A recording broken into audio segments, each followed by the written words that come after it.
All right. Can we continue, please? Yes, we can. Sorry for the, Not a problem. Anyway, this is a slide of what we call a non-blevied propane tank, I want to say. I won't go into, we'll just call it blevied. It just means that the darn things explode. This tank actually did what it was supposed to do, if I'm reading this correctly. It has blow-off valves here, and when a tank like this gets really, really hot, it's designed instead of to explode and throw shrapnel everywhere and potentially harm and or kill somebody, it's designed to pop off with pop-off valves, and that's exactly what happened here. I just thought it was an interesting photo as shared by Environmental Health, because these are kinds of things that they're finding out there. The other thing is I was contacted by the Sheriff's Office today, and I understand, I know it was brought up earlier today in one of the presentations, is that there are pressure vessels out there that are still intact, that are very, very dangerous, unstable. Also, there's unexploded ordnance. There's shells, live shells. They're still on the ground. In other words, bullets. So I know the SO's office is looking at going out. They're going to be working probably with FEMA. Actually, I take that back. They're working with federal EPA. Yeah. And they're going to go ahead and start dealing with those issues on site. So these are the kinds of things that our staff are out there actually dealing with. The use of mutual aid has been critical throughout this incident. That's pretty evident. Jason was talking about people from Los Angeles coming in. I think he had these people for 2 or 3 weeks. Recognize that guy. He doesn't belong in environmental health. But a couple other staff members do. But the mutual aid has been fantastic. San Joaquin sent people up to assist in everything from dispatch to helping put together OES, or assist in OES, I should say, when we were dealing with the incident, and actually shortly thereafter in the recovery. So I don't really want to leave anybody out, but really many of our departments have either requested mutual assistance and or will be requesting mutual assistance in one form or another. I think it's important to understand that mutual assistance will eventually, what we call mutual aid, will eventually dwindle down. That's when the county needs to decide what we do from there, whether we're looking at extra hires or what we're looking at. So we've got a long way to go, but I would just tell you counties from across the state have provided much needed assistance during the incident. I had a video that I wanted to share with the board. I'm not going to do it today. I just received last night on the incident in Calaveras, and it shows all the different fire engines from Pismo Beach to San Diego to Maloney's Altaville, and then it shows some of the burn as well, and it's dedicated to all the people that assisted in the initial firefight, in the initial disaster. But I just wanted to share this and recognize all of the counties and the districts and the jurisdictions that actually sent help upon request. so there were, at the initial onset of the first responders, there were 46 different agencies that came just from the sheriff's department. Right. And that was just the sheriff's office. And as Jason has spoke today, as you know, he's had people coming in, again, from San Joaquin, Sacramento, and in this case, Los Angeles. I think this was taken the day that they were leaving. But it's really been it's been a real phenomenal effort on everybody's part, and certainly want to recognize those counties and those jurisdictions. And we'll talk about our volunteers here in a few minutes. So part of the recovery, and I don't want to go too deep into this right now, but part of the recovery has to do with, and this is what I've been learning as we've moved along. Remember, we're talking about county code, we're talking about the MAC, and we're talking about that little flow chart that we saw just a few minutes ago. All of that is part and parcel of emergency operations planning, from what I understand. Again, this is really new hat for me, but trying to learn very quickly. And the first thing we did is sit down and identify a bunch of issues that were concerns and what we were going to do about it. Those were called 204s. Is that correct, Eric? Yeah. Won't bore you with the details. But the long and the short of it is everybody from CAL FIRE to Cal OES and FEMA have identified and do identify issues that need to be addressed. Some of those issues fall off the table after a period of time. We just talked to Jason, and Jason was talking about animal services. He wants that box up there for maybe another week. We had Noah's Ark out here in the back 40 for the better part of 3 weeks. But that will fall off. So this is the list, and I don't want to go through it. I put it in the board packet, the first 4. I'll mention the first one: maintain protection of live property in the environment and historical preservation of Calaveras County. You'll also know that one of the issues that we're concerned about, in addition to individual assistance, is moving into the issue of slope stability and what we deal with that. So getting into a little bit of the meat and potatoes here, you've heard a little bit about this today. Cal EPA, Department of Toxic Substances Control, or DTSC, Federal EPA Region 9, that's in San Francisco, by the way. They're in the county, removing hazardous materials off of properties. Once hazardous materials have been removed, Cal Recycle will remove the ash, the white goods, and the other debris and certify the properties as clean. White goods, by the way, can be anything from stoves to washers to dryers, that kind of thing. That's what we refer to as white goods. Cal Recycle will be arriving this week to begin this phase of the cleanup. Jason mentioned, I think, 24 crews. The last I'd heard, 26, so I'm a little bit out of date myself. Of 10 to 12 people each removing ash and debris once they get up to full staffing. My understanding is most of the debris will be going to Forward Landfill in San Joaquin County.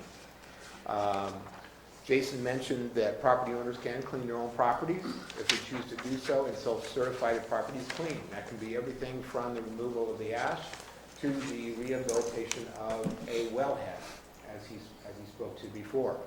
And my understanding is that environmental health does have a self-certification process that they're putting in place to guide the individuals through the process. Excuse me. Thus far, environmental health, I said, had signed up 478 people to have their property cleaned up. Jason had updated us. That shows you how fluid this is. That was Friday, and now he says we're at the 5:30, which is a really good thing. So it is moving quickly. There is progress being made. CAL FIRE Life and Safety Survey. This is something we picked up, and 2 board members were at the meeting on Friday to hear this.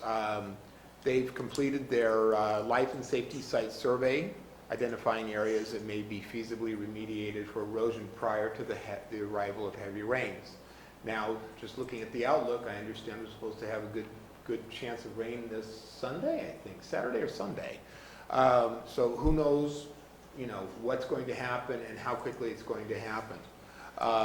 But at least they've gotten out there. I know that they mentioned 3 different properties, I think structures that are still standing that they were concerned about, and my understanding is they're moving on that. The other thing is, and it's not on this slide, that CAL FIRE has been doing is they go back and they remediate part of their fire lines and part of what they did to fight the fire. That means, and they mentioned this last week as well, putting in what we commonly refer to as kind of a washboard effect, if you will, on a dirt road. Putting in trenching so that you don't have a lot of erosion, the water doesn't run down the road and sheet down the road, it's diverted off every so many feet. They didn't say what that was. And they will fix a fence if they went through it. And I thought that was really interesting because I think... Only the part where they went through, though. Yes, I just wanted to focus on that because I have this picture in my mind that I'm sure we all do about that. But it is appreciated, certainly. 200 points were surveyed throughout the burn area, and despite the fact that 75% of the burn was rated as either high or medium intensity, the burn only affected the first 10 millimeters of soil. That's this much. It's very little, okay? The burn, the first 10 millimeters of soil, leaving the non-germinated grass and shrub seeds intact and viable. That was really interesting. I would have thought, especially in the severe burn, that wouldn't have been the case. Certainly depending on precipitation, and depending on how much we get and over a period of time and how much we get, we anticipate a rather quick recovery of both grass and shrubs in the burn area from what we understand. So Brian? Yes. So we were at Jesus Maria Yes. yesterday? Yesterday? Yes. And, yeah, I think it was. And there was a shoot from a blackberry bush already this long, Wow. right? Oh, I mean, it looked kind of weird out there amongst all those rocks in this one green shootout. But Indians used to do it. with very little moisture, right? Right. So we know the brush and the weeds and all that stuff that we don't really care for is going to grow back. Yes, unfortunately, all our trees are dead that are in the burn, or most all of our trees are dead in the burn area. We'll talk about that in a minute. As some of you had heard at that meeting last week, the real concern associated with the burn severity is potential debris flows. For what? Say that again?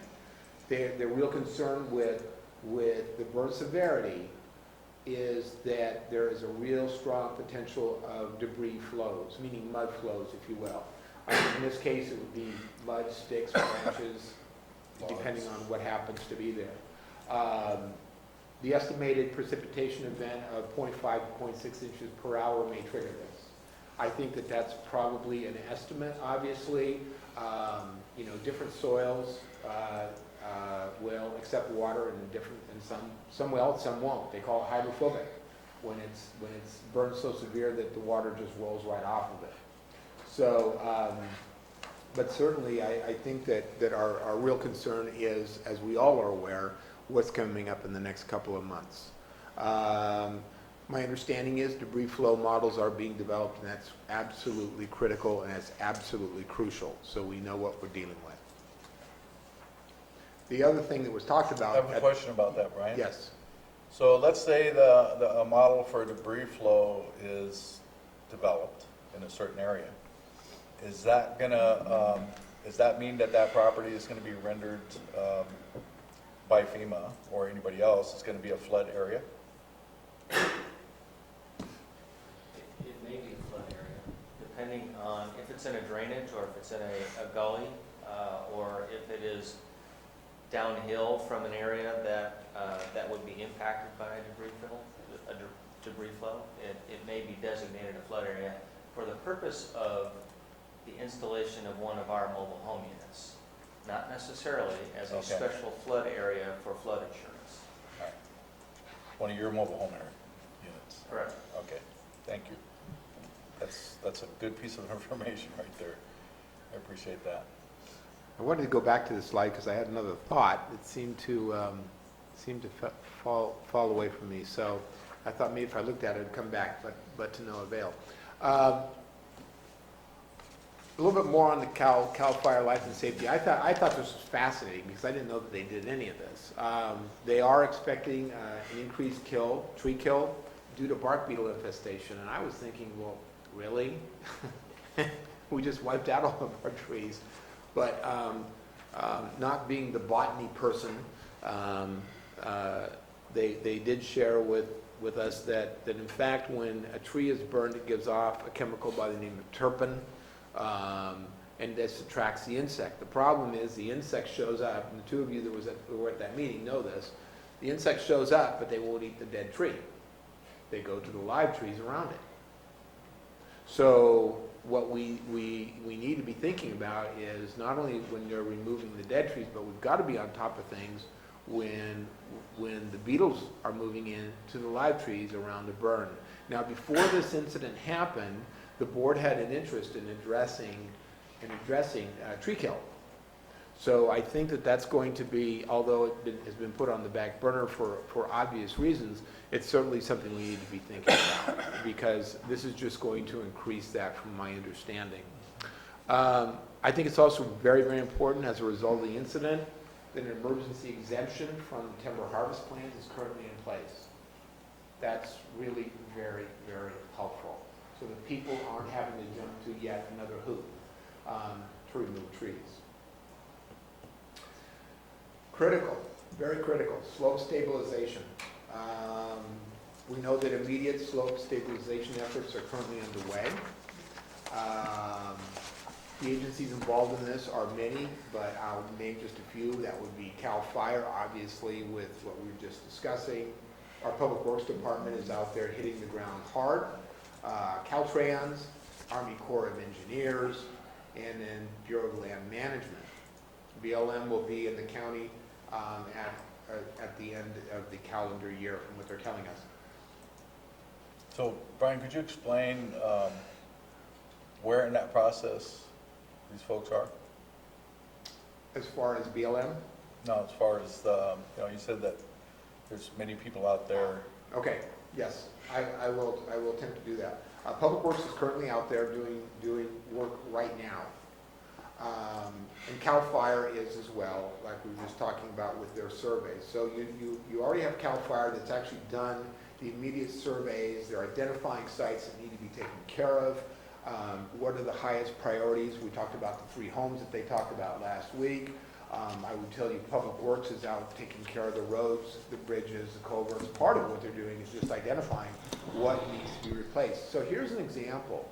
Let's say I have a 24-inch culvert. Now, I'm not an engineer, but I will tell you, if I have a 24-inch culvert, and on a good storm year, I know that it's going to meet the carrying capacity of a given waterway, even with an El Nino, all bets are off right now if it's in the fire zone, because all of my absorption, I mean, depending on how hydrophobic the soil is, and or the fact that there's no vegetation to be taking up, absorbing, deflecting some of that water, your flow rates theoretically are going to be higher. So maybe a 24-inch culvert is no longer adequate. Again, Jeff Krovitz can really answer that question and say, yeah, you got to go from a 24 to a 36.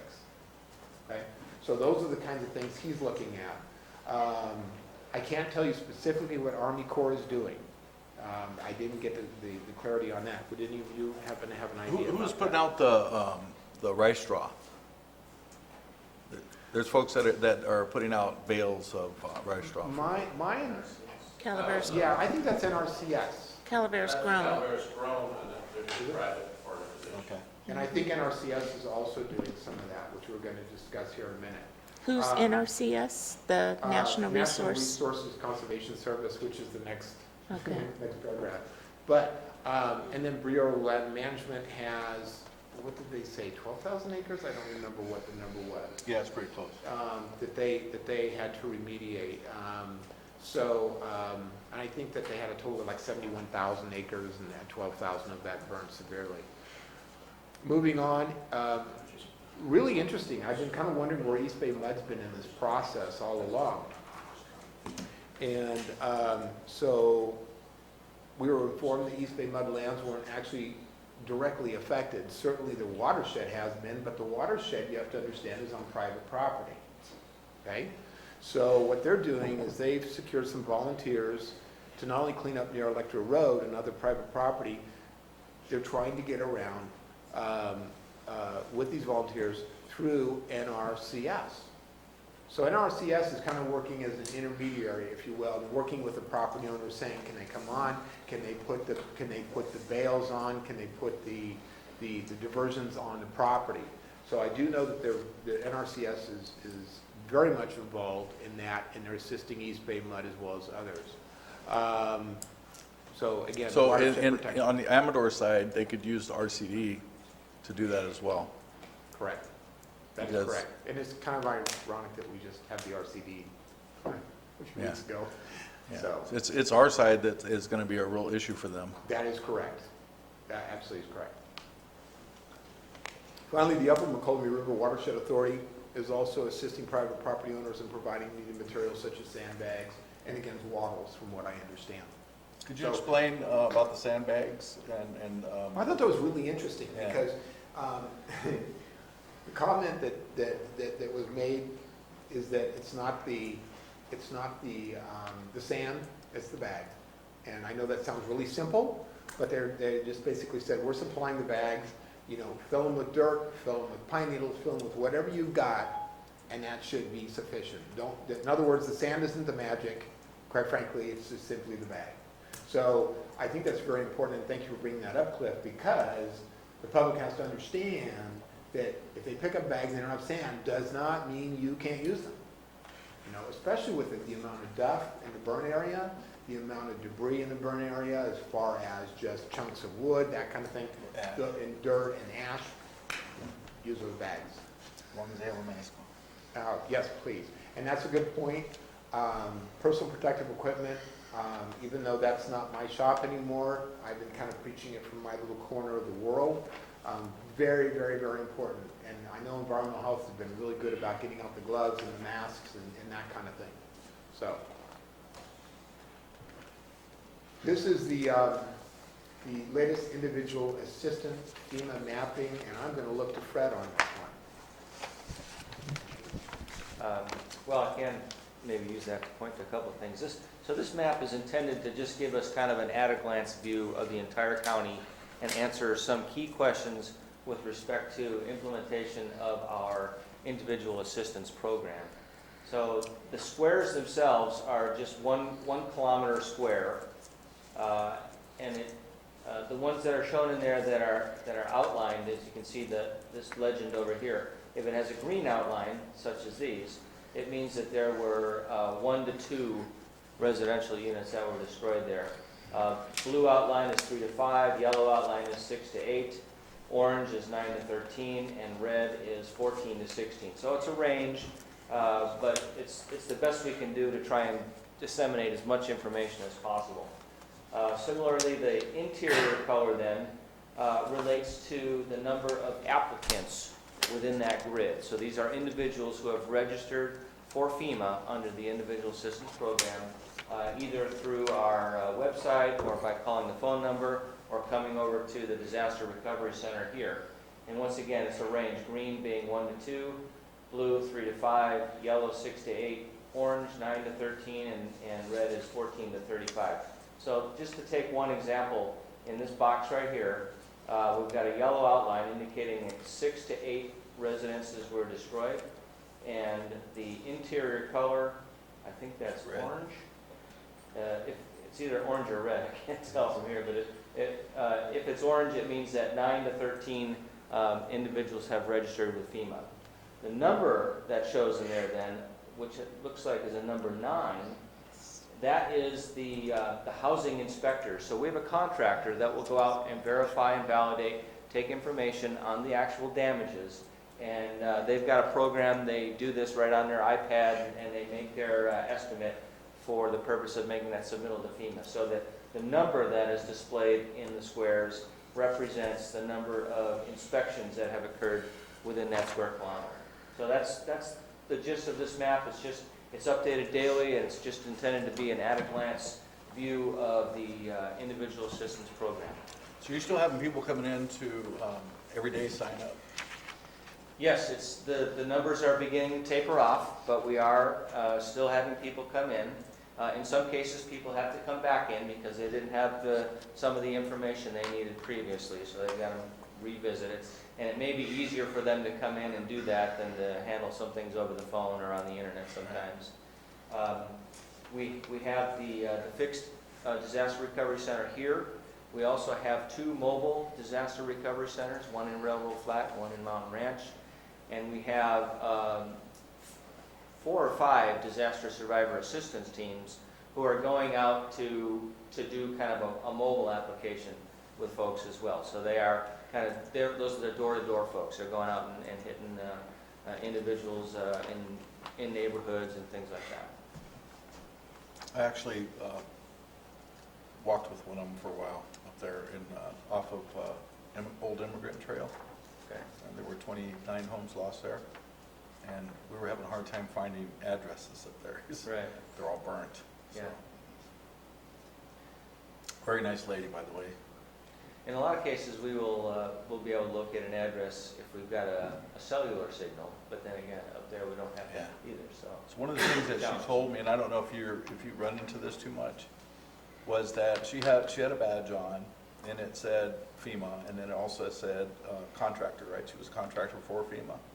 Is that correct? Oh, if she was a contractor, then she was probably doing one of the inspections, Okay. the housing inspections. So, what she had experienced, I guess, doing this in different places is that if somebody has a badge on, it says FEMA and contractor, to be aware that they will not ask for your bank account information. And I guess they had run across that before somewhere, so, you know, I mean, seems like everywhere there's folks out there that are trying to take advantage, so people should be aware of that. That's right, and we see those rumors a lot. We see those types of things happening. We try and get that information out on our website, on the various county websites, through our Joint Information Center, the Facebook pages. All of our public information outreach has pieces and parts that deal with fraudulent activities. Okay, thank you. Thank you, Fred.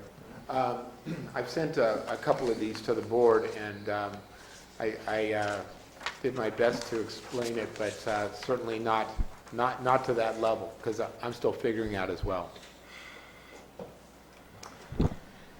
So, to talk a little bit about disaster housing assistance, I know some people are waiting to hear a little bit about this. Health and Human Services has obviously taken the lead, as that is part of their task force, but we had the opportunity to meet on Friday morning with representatives from FEMA to go over the different aspects of shelter, transitional housing, financial housing assistance, direct housing assistance, and long-term recovery.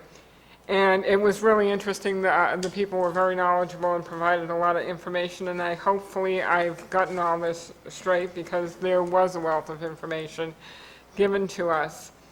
So as people moved out of the shelters, emergency shelters, and into shorter-term transitional housing, there was a couple of ways that they could go. They were able to get motel vouchers or hotel vouchers from nonprofits. If they have insurance, a lot of insurance policies will have what they call additional living expense coverage, which will provide them funds for that temporary housing until they can get into something permanent or rebuild.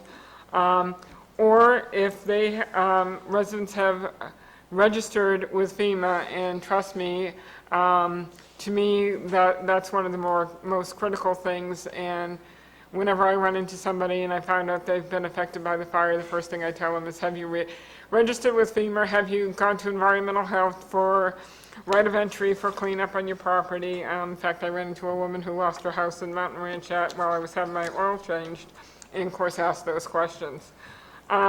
If they have registered with FEMA and they do not have insurance, they can get what's called TSA, or Transitional Shelter Assistance. Initially, it was set up through October 12th. They've extended it for 2 weeks. The date they gave me was October 24th, but 2 weeks from the 12th is actually the 26th. So far, there were 8 households that utilized that TSA, and one of those has since moved out of the motel they were staying in. Then there's financial housing assistance, which again is for people that don't have that insurance, that don't have those additional living expenses coverage. They can help with rental assistance for apartments and or rental homes.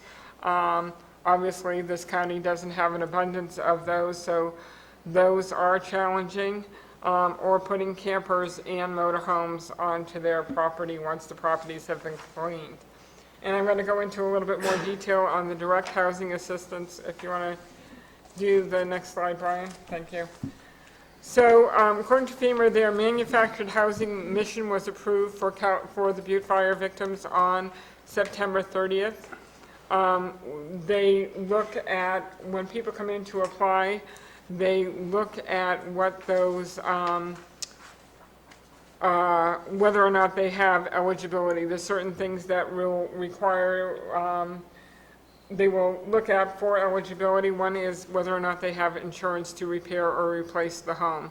And we asked kind of, well, how many do you think were insured versus non-insured in Calaveras County that were affected by the Butte fire?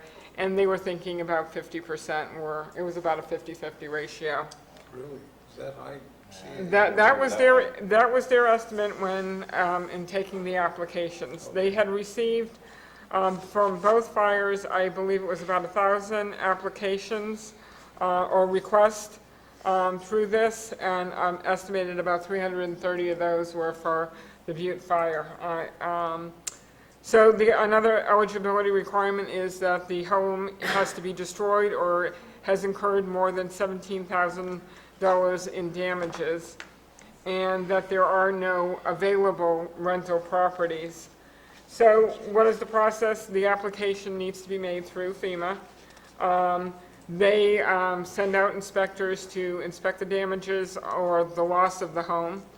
A caseworker is assigned, and they meet with a homeowner to determine their needs or wants, including like the size of a modular unit, whether or not it's going to be able to be placed on a private site, or whether there's a commercial site available for the home to be placed on. So then the next step is that FEMA, it really is up to FEMA to determine the availability and placement of modular homes and whether that's a private site. So the private site would need to have power, water, sewer, access, a fairly level place to put the facility, and it must be certified as clean. FEMA contracts for the hauling, installing, and the hookups per county code of those modular units. If it's a commercial site, they will do the necessary upgrades to the infrastructure. A lot of RV sites have 50 amp electrical requirements, where the modular homes are 200 amp requirements. So they would upgrade those. My understanding is they have identified a possible location that may house 30 units, and I think they were meeting and talking with the owner of that site this past weekend. So, and so if it makes more sense and the more availability is the commercial way to go, and they can put 30 units there, or looking at whether it makes more sense to put it on the private site, and really that is their determination with, and meeting with the homeowner. The modular homes are all new. They were built in Selma, Alabama. There's 40 currently on site in Sacramento, and they expect a total of 60 for both fires. There's 1, 2, and 3 bedroom units plus express units, which are 8 feet wide as opposed to 12 feet wide for narrower areas that they have to fit into. The modular homes are for 18 months normally, and that's from the date of declaration. So if it takes 3 months to get them on, we're talking 15 months. But there are possibilities of extensions. They talk 30 and 60-day extensions. If through no fault of the homeowner, they haven't been able to rebuild in that time. So, so they have a case manager that goes out and meets with them every 3 months, I believe it was, or 60 days, and to ensure that they're following with their rebuild or reconstruction plan and making progress towards that.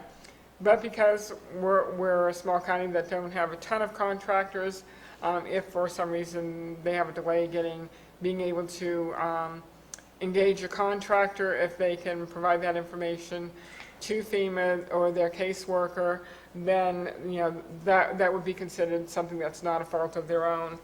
One of the things that people don't understand is once they hit that 18-month level, if they continue to be in that modular, then they will be charged rent at the fair market value. County has no part in that.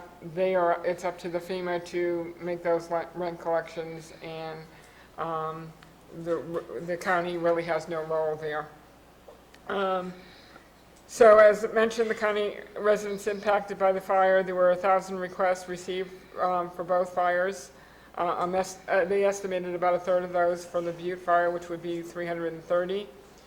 FEMA estimates, or what they were told us, was about 20 of those requests will result in a real need. A lot of people will either get assistance through their insurance, will purchase a motorhome or a camper, or stay with friends or relatives. Of course, anybody who knows that they spend a long time with friends or relatives may not be so welcome after a few months, a few weeks, or maybe even a few days. So, but it's important to know that the application process does take time. It may take 60 days or more to make that placement. It really depends on the condition of the property, or whether there's a commercial space, a space available in a commercial area. It really is up to FEMA to make sure that, work with the county to ensure that all the requisites are ready to go on the site before they will place a modular on a private site. And as again mentioned, power, sewer, water, access, certified clean, and a level spot to place it. So in conjunction with that is the Small Business Administration loans. Again, SBA, once the once a homeowner or resident has registered with FEMA, they can be directed to the SBA loans, up to $200,000 low-interest loan for residential properties, up to $40,000 loan for renters and or personal property, renters who have lost their personal property, or homeowners that lost their property. Again, these are loans. Or they can even do loans for the difference between what the homeowner's insurance covered and the actual cost to rebuild. And there is also loans for businesses up to $2 million, I believe. $2 million, yeah. And these are the first steps. Also, moving forward is the Long-Term Housing Recovery Committee. The first meeting of that was at CalWorks on Friday morning. I got a little confused with the two meetings. I thought they were kind of one and the same, and ended up going to the FEMA one, which I thought was really important.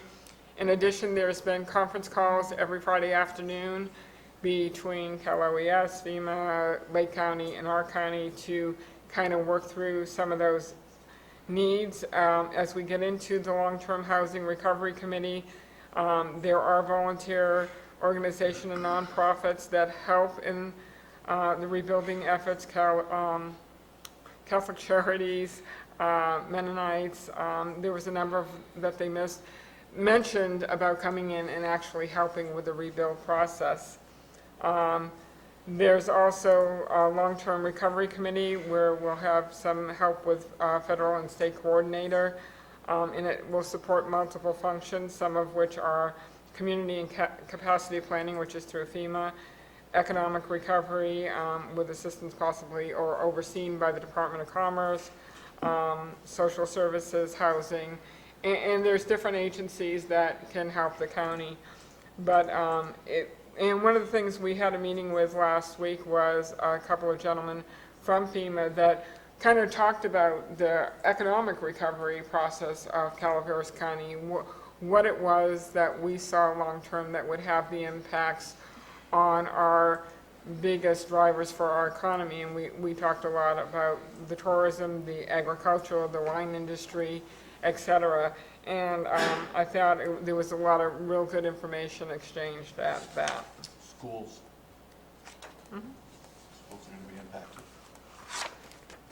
And that was one of the things that I think we tried to provide the message to FEMA when we were talking with them on Friday morning about the needs of the county, and that we really had the impact of two different kind of segments of the population. The families who want to stay close to the area, their residences who want to be in the same area, same school districts, so that it doesn't disrupt their children any more than what the fire has already done. and that they can continue with their classes and continue with their teachers. And then the elderly, the senior population, which makes up 40% of the county, and their needs, wanting to be close to the services that, and their support structure that they normally need. And that was why it's looking at the approach of what does the family need, what works best to provide the services for the families, whether it is that modular on a private site that is ready for it and able to take it, or whether it's on a commercial site, and then we make the arrangements so that those children can still attend the same classes through public transit or whatever it takes to get them to their normal classes. So there was a lot of good information.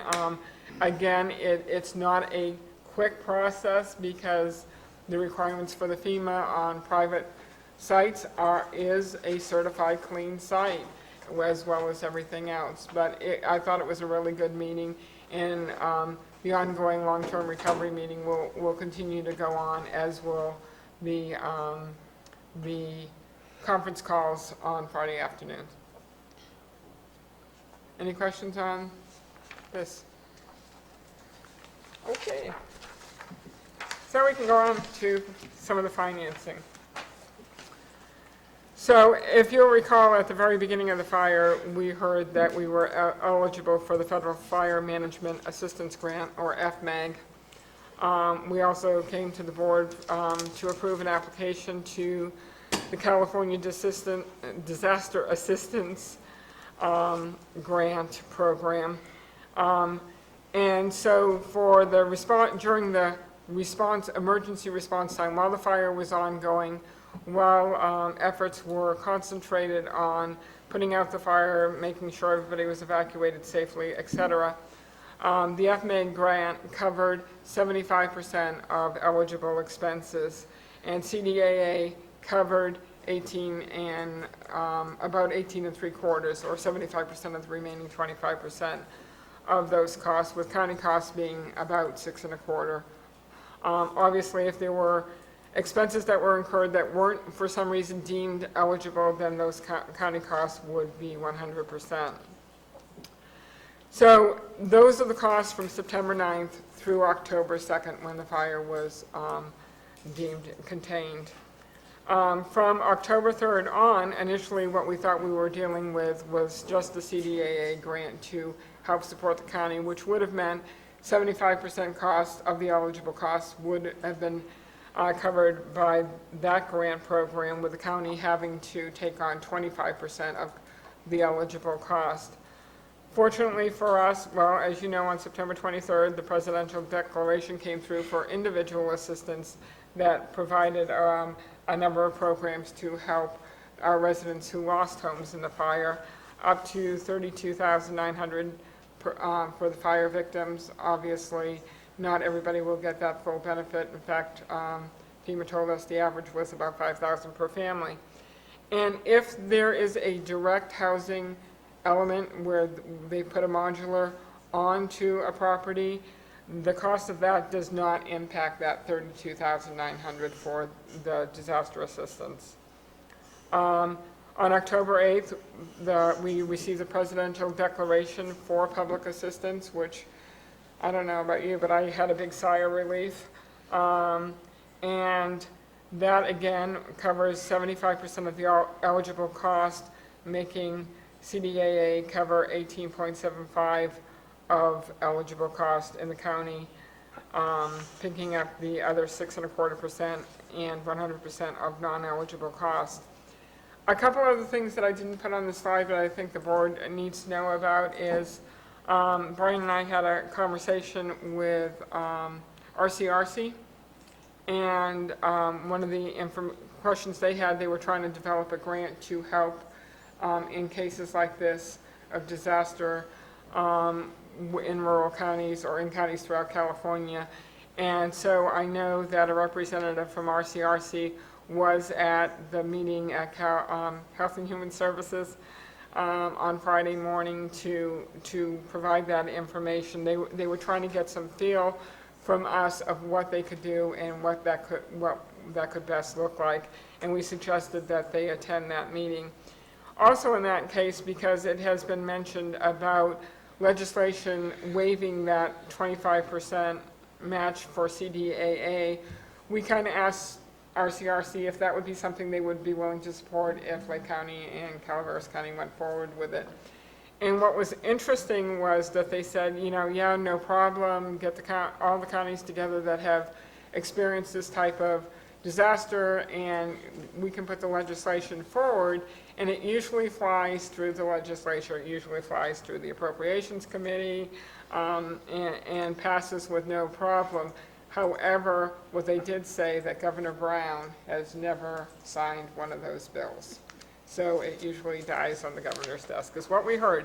But we also heard, which is hopeful, that given the magnitude of the disasters in California this year, that if we put forward that legislation, we may have a better chance of getting that signed off by the governor. So we will be working forward on that. We also found out that there was legislation a number of years ago that would help counties who experience such a disaster and an impact to their property tax rolls, that there was legislation done to mitigate those losses. So we're going to be looking with, again, Lake County to look at, and when that legislation occurred, then in subsequent years, counties have kind of just been added on to that. So we're going to be looking at trying to get that same relief for Calaveras County to mitigate some of the losses that we expect to experience with the impact to the property tax rolls.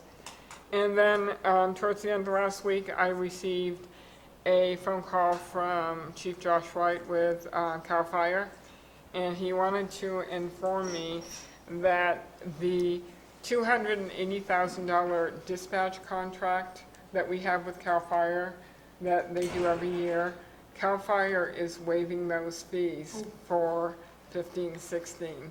So that is an additional $287,000 that will help us through this. And I thought, I was actually very stunned when he told me, but expressed my appreciation on behalf of the county. So going forward, what does the public assistant mean in eligible cost? And quite frankly, I haven't read this whole book yet. So I just kind of picked out the funding information you need to know. And it talks about the different categories. And, oh, no, the doors are locked. Which door? I'm sorry, excuse me. Huh? The front doors. The front doors are locked. Yeah. FEMA must have left. Blame it on FEMA.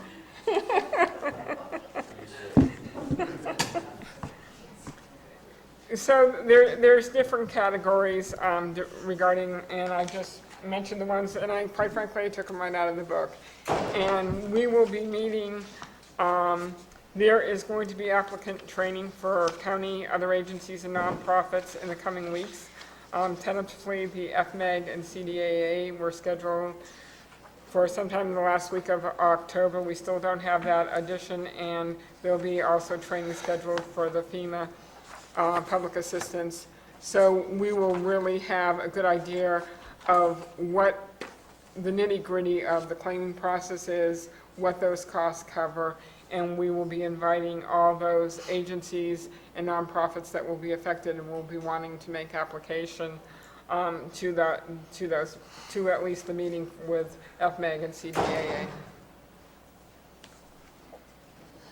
Can I see that book? Thank you.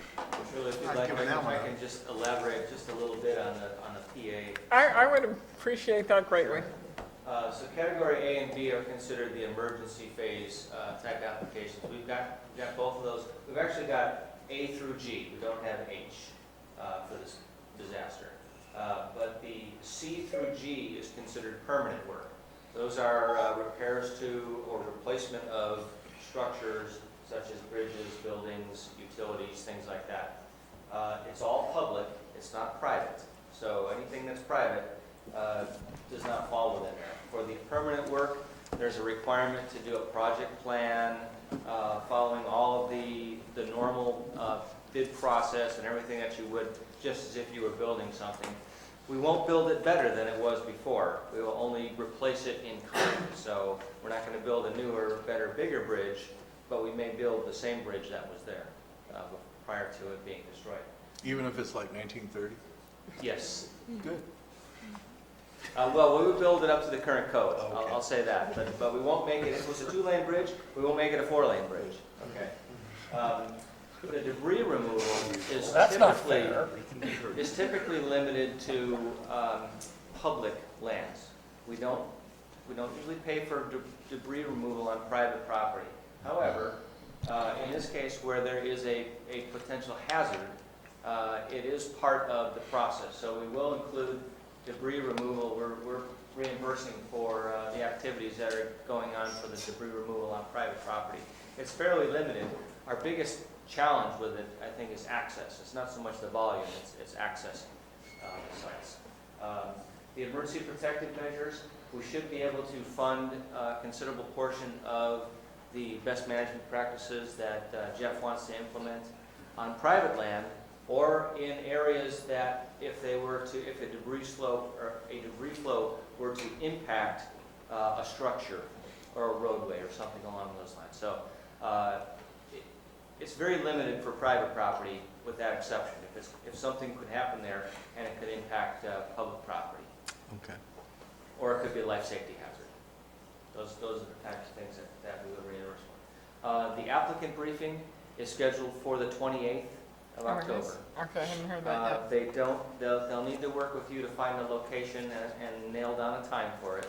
And also we'll want to identify everyone that you'd want to invite for it. But ideally it's all the county agencies, it is special districts, so the water districts, the school districts, the fire districts, private nonprofits, all of those are potential applicants.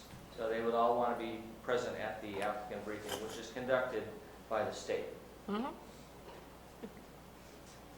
Right, and we have gathered some of that information with the special districts, the schools, nonprofits. So now that we have the date, I did not in time, 9 o'clock in the morning, we will get those invitations out so that people can be here. Okay, yeah, I wasn't sure on the date either. My office has been in contact with the special districts and the school districts and the private nonprofits that we're aware of, but there are many others that we weren't aware of. So we've been reaching out to Mary's office to get that list so that Brian can have that information as well, so that you can send that information. So But- can you share that list with us, just in case we know of somebody else that didn't get it?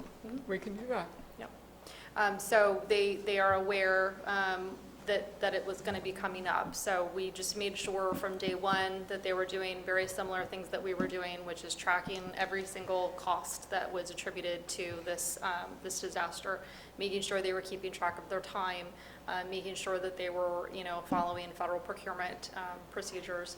So we've really tried to make sure that we've had open communication with all of those agencies to make sure that if the day came where we would actually qualify for PA, that they would have all of that documentation in place. And incidentally, the public assistance guide is available on our website. If you just Google FEMA Public Assistance Guide, it'll pop right up and you'll see two versions. One is an online version where you can click on the individual chapters and it'll take you right there. And the other is a PDF version where if you want to print it out, it's like, granted, it's like 350 pages, but if you want to print it out so you've got a hard copy, you can print out the PDF version. Okay.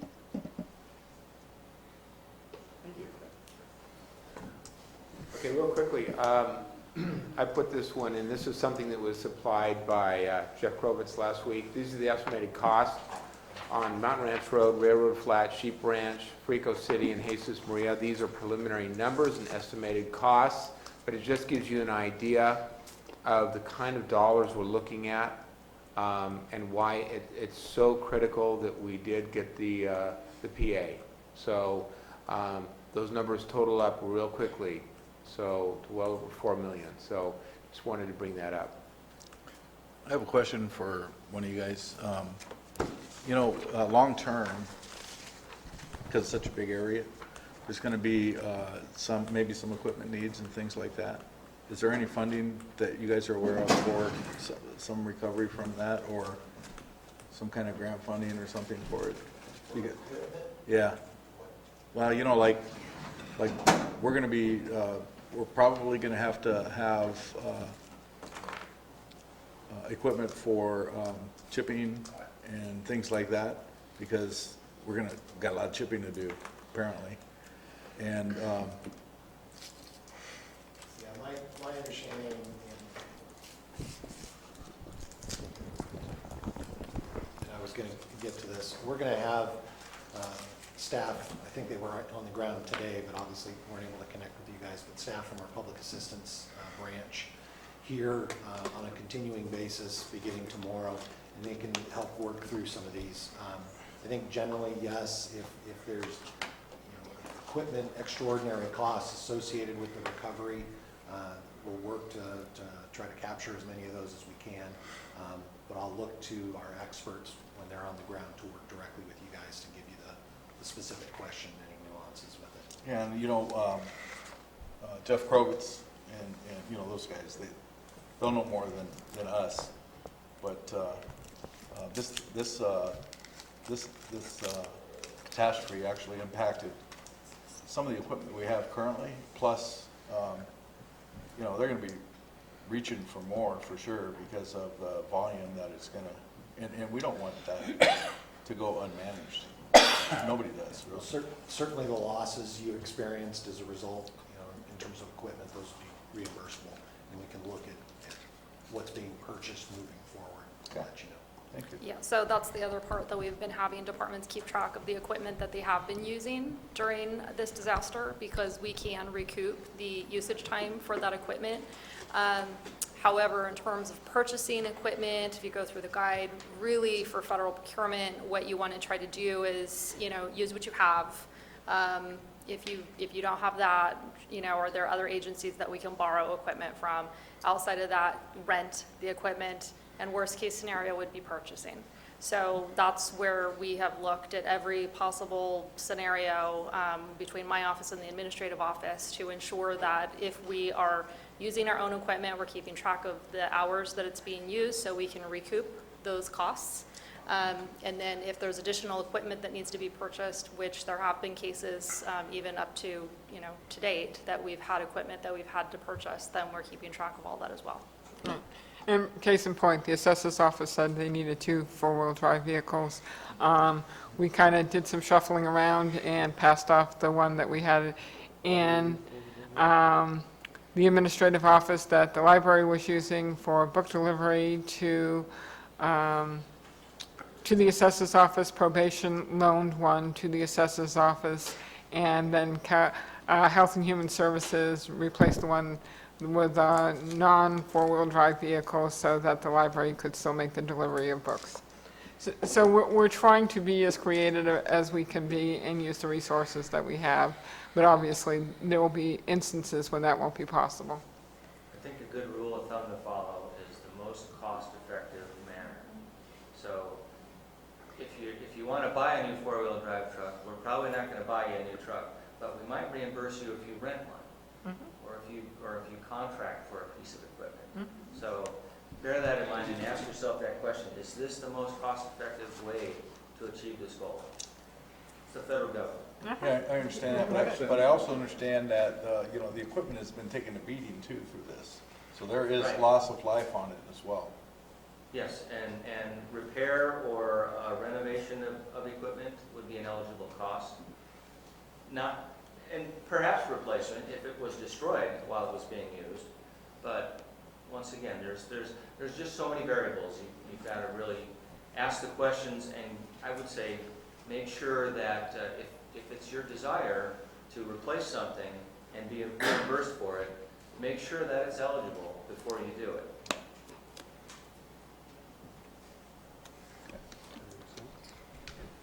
Okay, switching up gears here.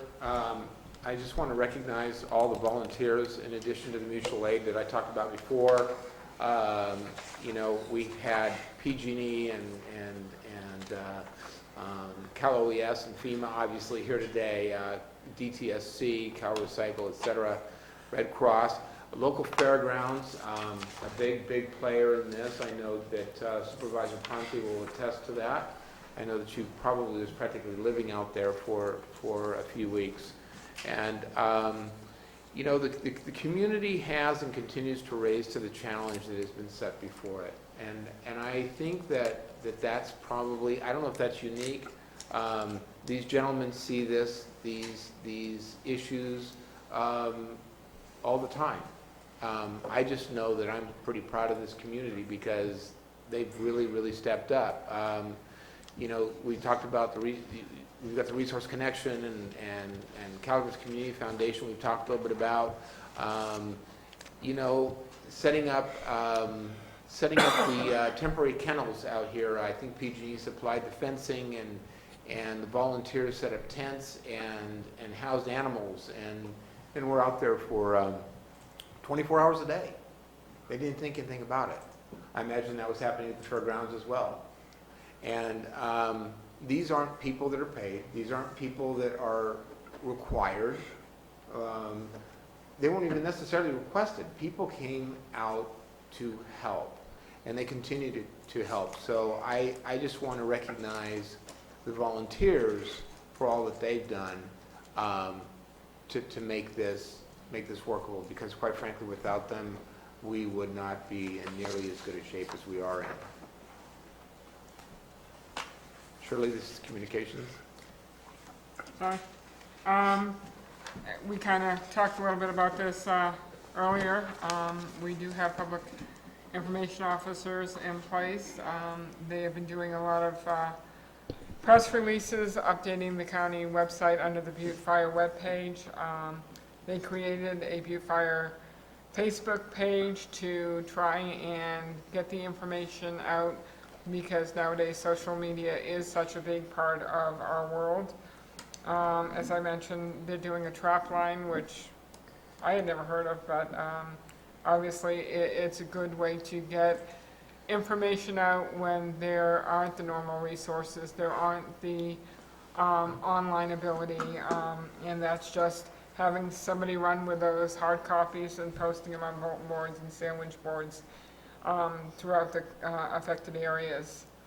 Again, we talked earlier about board expectations, whether or not you want to return to weekly board meetings so that departments can give you an update on the fire on a weekly basis, or whether you want bi-weekly emails with updates, and then what would be the timing of those. As I mentioned, we've tried to readjust the meeting schedules for departments, with the departments coming together on Thursdays to update on what has happened during the week, what they've accomplished, and what the tasks are for the week coming up. We can do a detailed information to the board via email on Thursday afternoon, evenings. As the administrative office gets that information from the departments. Again, many moving pieces, constantly changing information. If something major comes up, obviously we would then want to send that out to the board as a whole upon receiving that. The other side of this is the communication back to the administrative office of issues or concerns that the citizens have expressed to the board that we don't necessarily hear about until the board lets us know. So if there's an ongoing issue out in the community that's being repeated especially, then we again need to know that, because if we don't know that, we can address it. So it's really at the board's pleasure of what you see and how you want that information communicated and what your expectations are.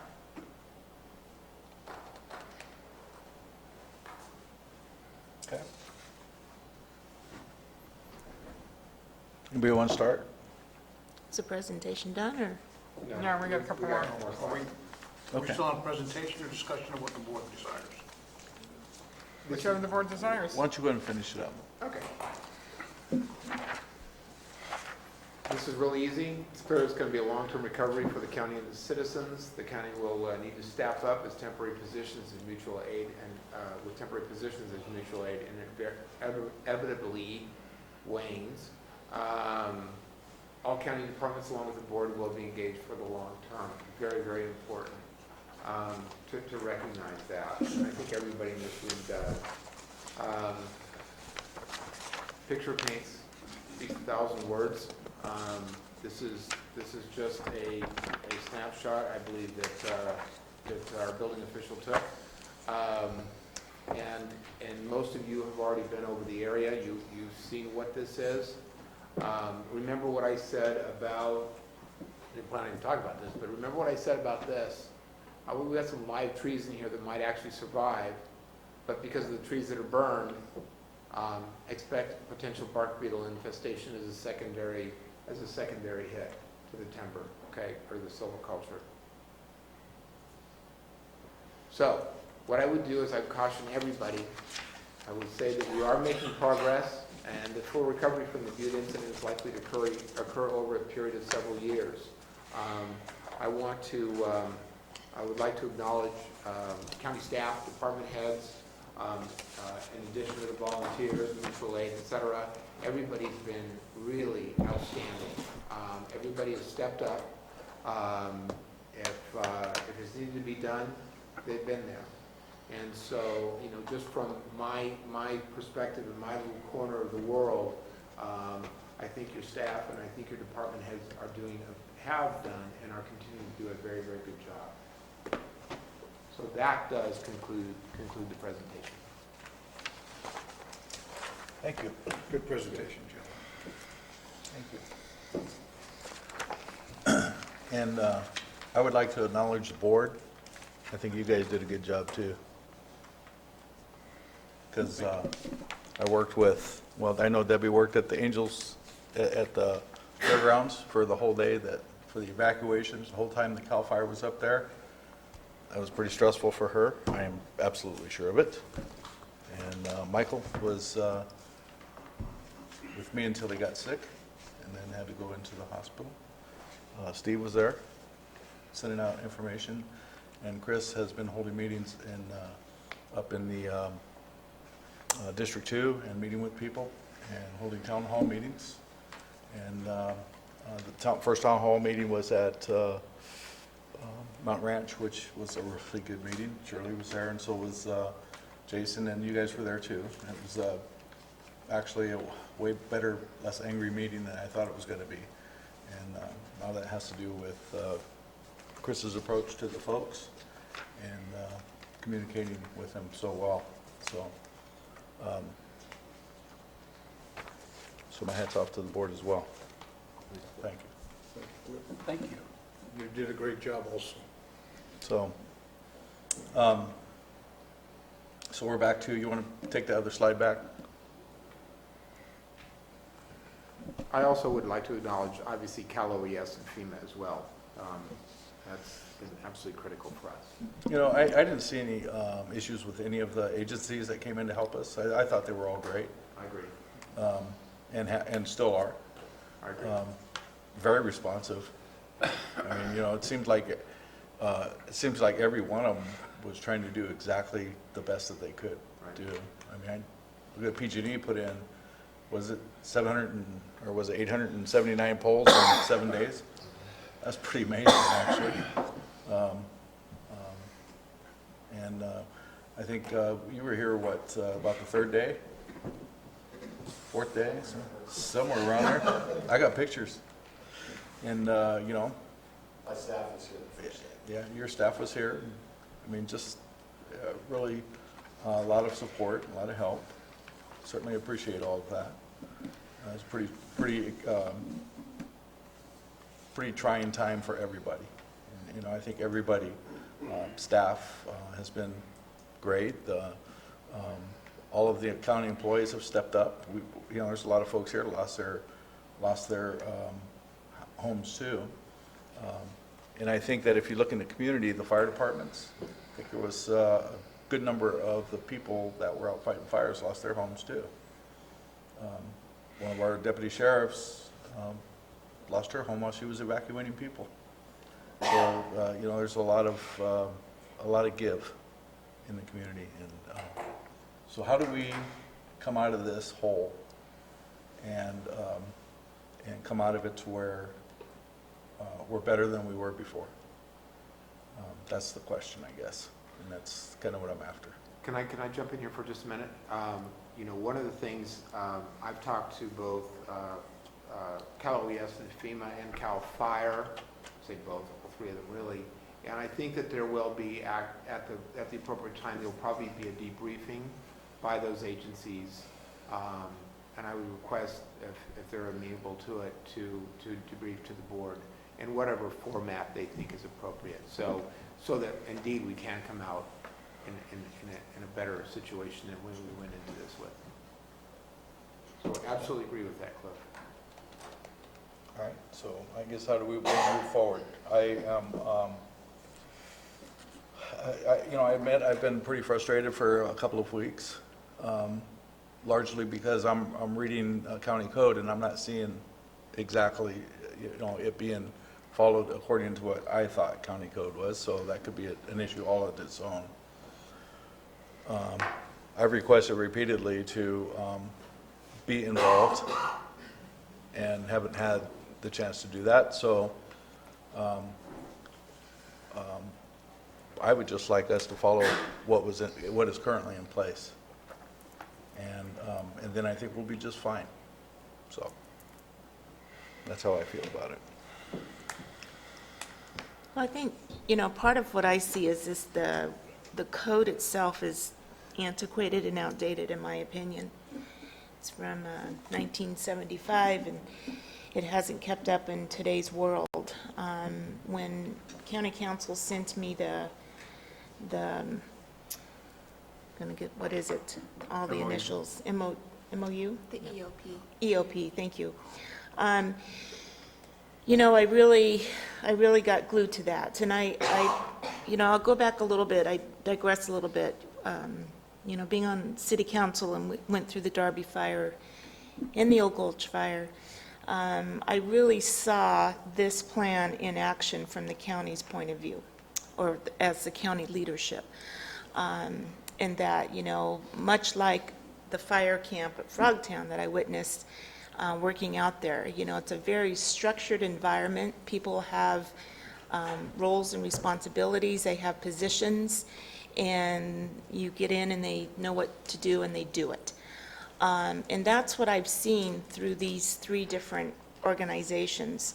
So when I look at the EOP, you know, it's looking like the sheriff, and the sheriff is not in the command post, you might say, then it reverts to the CAO. And as I see in the recovery, it's the CAO.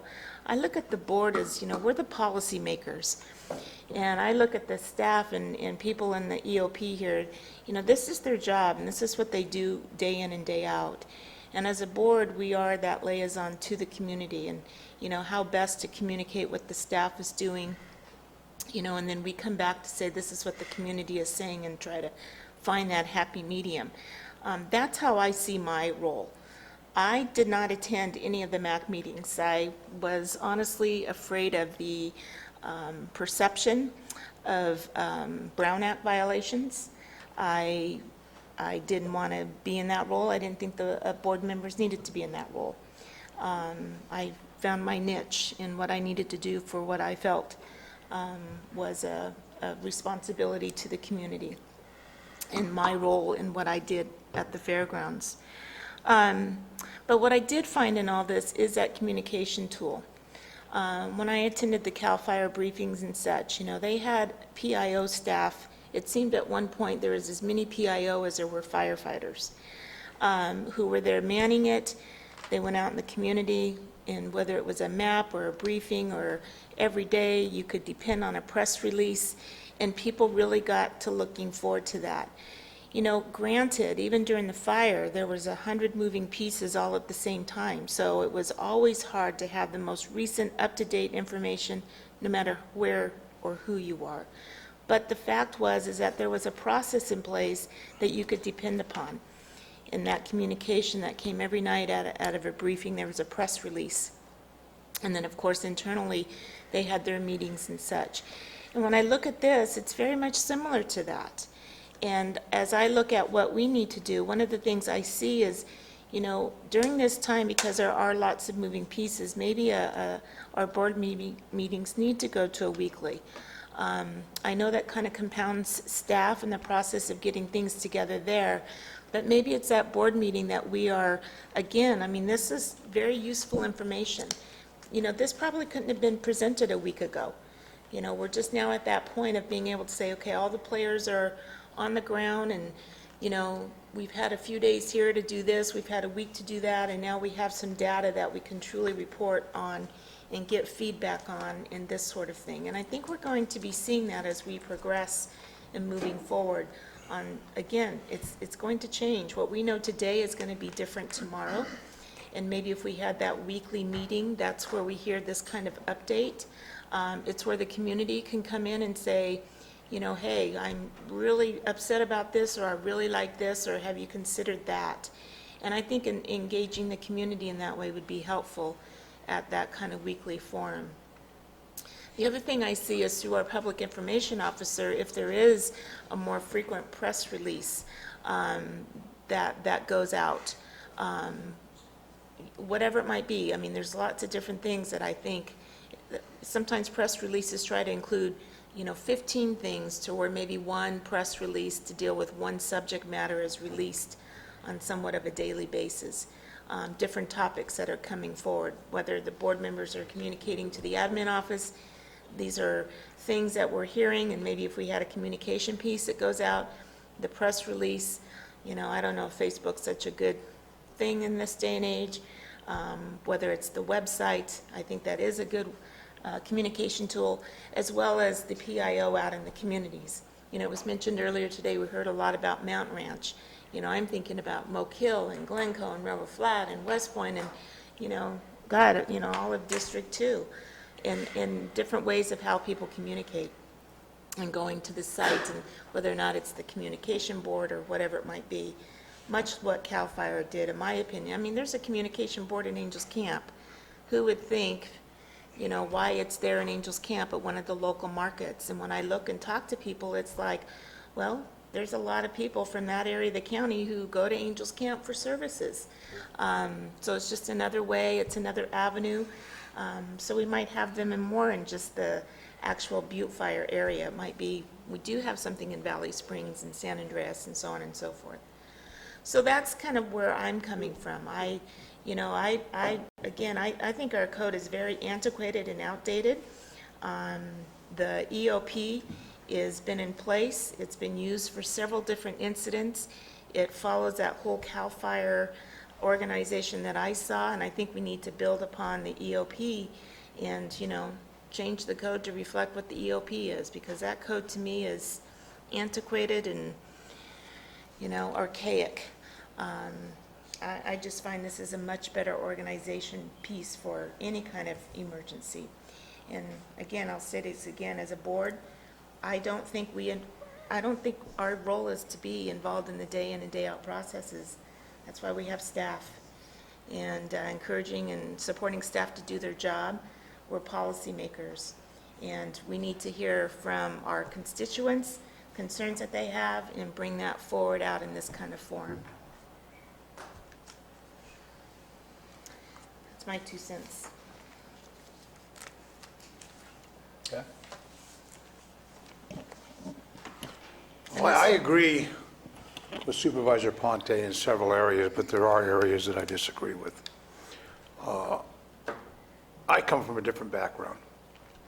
I come from a background that not all information needs to be related at that particular time, depending on the circumstances that you're faced with.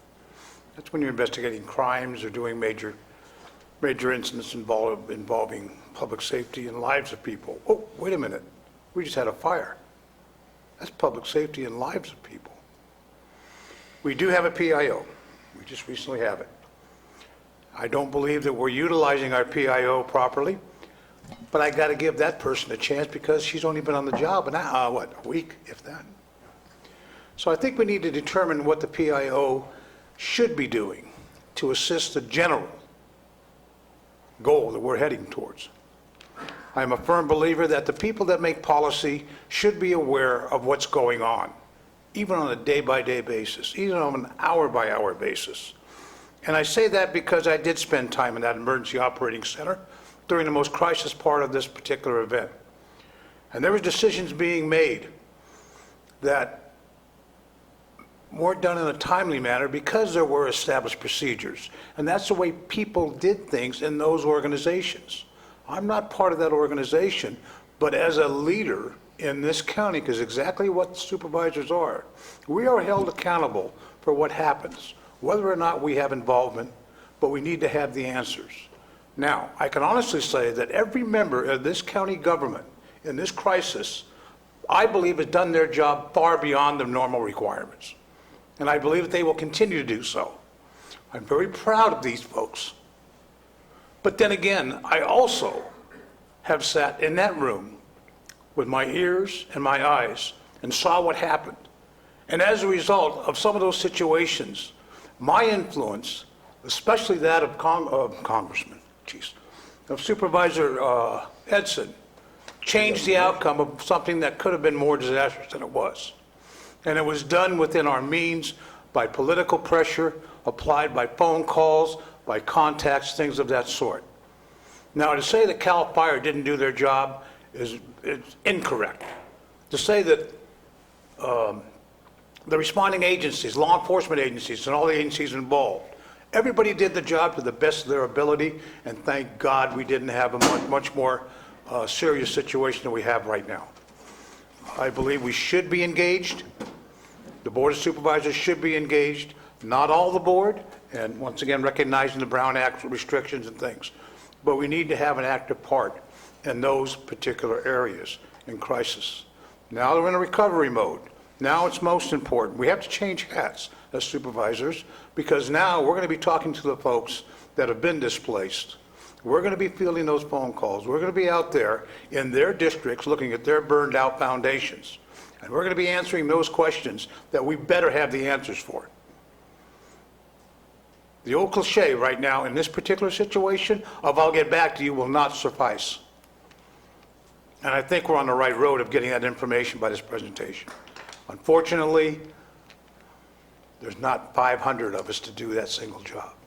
So I think you've done an excellent job with this briefing, Brian. I think your staff has. I think this whole county staff has done an excellent job. I want to see it continue, but I want to see some changes. Now, my own personal opinion, I'm in this seat because the people in District 3 wanted me in this seat. And I have a responsibility to them. And I have a responsibility to my coworkers, I have a responsibility to administration and the staff of this county, and I have a responsibility to my fellow supervisors. I'm very fortunate. District 3 didn't catch fire. District 3 didn't have any homes go up in flames. District 3 had to evacuate, but everybody's back in their homes and everybody's happy. The only down part of that is I wish I could help District 2 or District 1 or District 5. And I'm putting my alpha right out there. I will take care of my district, but I am accessible now and will be to my fellow district supervisors for anything I can do to help their constituents and help this county, help this administration. And that includes the total support of the chairman of this board and the supervisors. Thank you.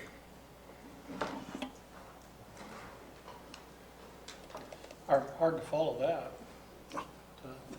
He's like a radio announcer. Yeah. From the heart, sorry. I don't have a lot more to say. I think I said it earlier. The code, I don't know, I graduated from high school in '74, so 1975 code, I guess, is antiquated, but And I realize some of them are, and I'm not trying to make light of that, but truly the code is all that we have. I don't know how to research all these MOUs that pop up, and I'm certainly going to bend county council's ears on how to find them. But I really think that the Board of Supervisors needs a better connect with what's going on, and we need to find out about it. I shouldn't have to wait 2 weeks, because some of the stuff I don't even want to repeat up here that I'm hearing, and I can't verify that people are asking me about it, and that's what concerns me. So I agree, Facebook is like I have a love-hate relationship with it, where it's a good tool to let things out, but also people, you can see where, I describe it like the game you played when you were a kid and you went to birthday parties and sat in a circle and you whispered the secret in everybody's ear. By the time it got back around to you, it was nothing like the first secret. And so even if you put out the truth, sometimes it gets taken a little bit away from you. And but we need to have some kind of a connect with what's going on that we haven't had these last couple weeks. And that's kind of why I asked that the next thing be brought to the end. And I'm not going to discuss that at this moment, but whether it's a supervisor that sits in on the meetings and does some kind of newsletter to the CAO that gets forwarded to all of us, or you know, if there was a supervisor assigned to this, I could call and gripe at them and say, hey, because I do have compassion for people that are having strong needs right now. And right now, I don't feel like I have a tool to go to figure it all out and help them. And so somehow we've got to bridge this gap where we're not communicating regularly. Yeah, I mean, I think you guys are right on. And, you know, I think we're limited with what we can do about it. And so I really hate to say this because I hate meetings. But we probably should return to the weekly meetings for now. Maybe we could just limit it to a focus on the fire recovery. You know, just have that, the one agenda item, run through it, you know, ask, answer, you know, have communication, and then be done, you know, in a pretty quick fashion. That way we can make sure we all as supervisors, you know, can have input, and there's no confusion. There's no Facebook, there's no press releases that we have to depend on only. You know, we can actually be engaged on a weekly basis. So that's what, I mean, I really do hate to say that. but I think it'd be the most effective way for all of us to be included in the process, because it's the way that the government's set up to function. So that's what I think. Okay. So again, the county code to me is, seemed to be done in, however old it was. It was 1975, I believe. Yeah. You know, sometimes there's a little bit of wisdom in the age of things, when people actually had to do a little bit more with their hands and they were more hands-on. And I, even beyond me, I think it's a great, it actually makes sense the way it's written, largely because it does take into consideration the connection between the county offices, the sheriff's department, and the people, and including the Board of Supervisors. So that is the conduit, in my opinion. If you take that away, then you know you're going to be unbalanced. And so I guess the one thing I would say is, so I guess we should go ahead and change the Constitution too. You know, I mean, so I just believe some things are just simple and easy to follow, and they just need to be followed. That's all. It's not something that could be impede on anything or make it hard. You'll make it hard if you fight it, and if you're and what's the reason for that? is not something that's that difficult. Some things don't need to be changed, some things do. And I think that there's a lot of things that within our zoning laws, for instance, and some of the different things that we have going on as far as old programs and things could be changed. But I was not aware of this county code until maybe 3 or 4 days after this thing started, and it just made perfect sense to me. And what went on up until the CLAC, or up just beyond the CLAC, was exactly the way things went. It was very, very almost natural the way it flowed. And so I thought it was, I just think that's the way to go. So what I'm hearing from the board is that they recommend that the chair participate in the meetings, but that still doesn't provide the conduit back to the remaining board members, because if the board chair is relaying that information other than in a public setting, it would be, if I'm correct, a violation of the Brown Act. So I still need to know from the board how you want the information conveyed back to the rest of the board, whether it's through twice weekly emails, once weekly emails, whether it is going to a weekly board session. Yeah, And- Well, I think I gave my opinion on. There's a lot of ways to do it. We have a PIO. I don't have to relay it back to the board.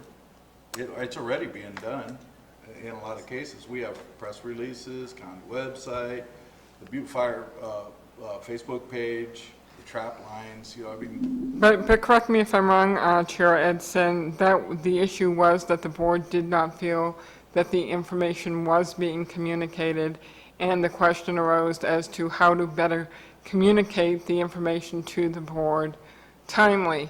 And while the chair participating in the meetings is in line with the county code, that doesn't solve the issue of getting that information back to the remaining 4 supervisors. I think for the time being, we should go to a weekly meeting, and if Cliff is attending those meetings, let him give a report to us on it.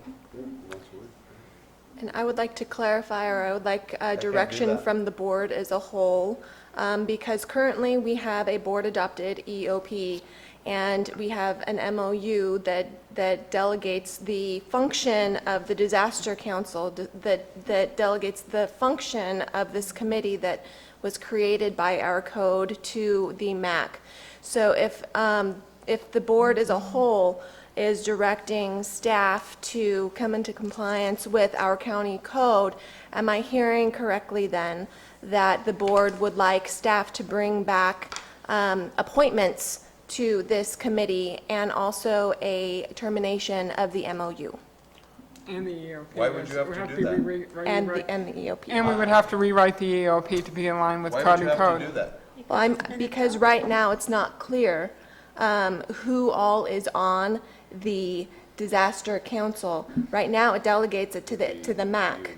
But right now, the way that our code reads, if you're saying go back to the way the code is written, it is the board, and then it lists It's not the board, specific. it's the board chair. That's what I meant, I apologize, the board chair, and then other groupings of people, one person that is appointed by the board chair, and then other groupings.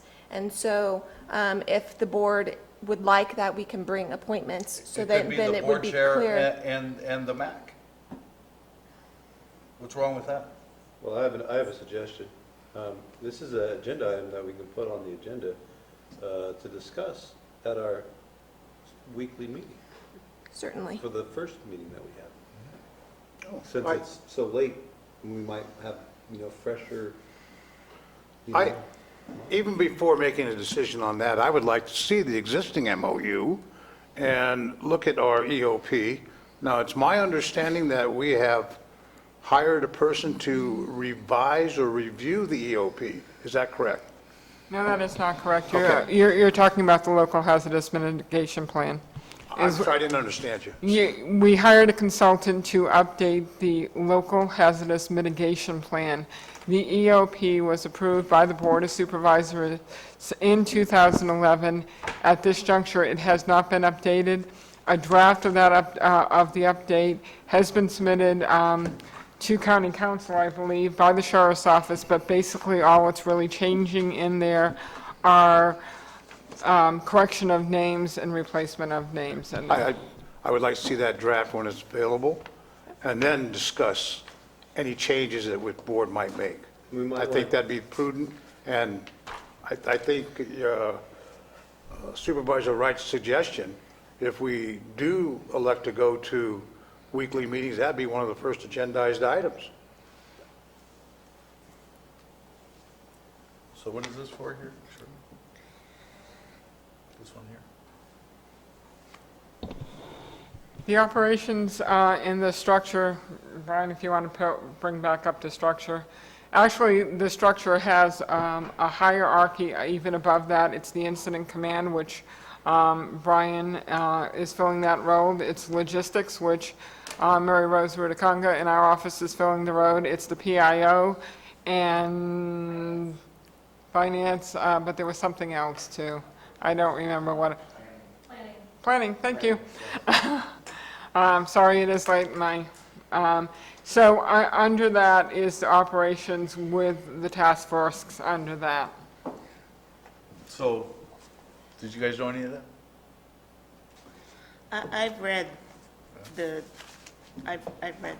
EOP. And actually, we brought forward the hierarchy in the last presentation that Brian put forward to the board at, I believe it was the last board meeting. What changes in this, obviously, the fluid part of this is, are the, in this case, the department heads that are actually assigned to it. So if you're going to look at the emergency operations plan, it will list financial, it'll list planning, those kinds of things. But when the incident happens, that's when you plug in the actual specific individuals. Yeah, and we can, we can get into that at the next meeting next Tuesday.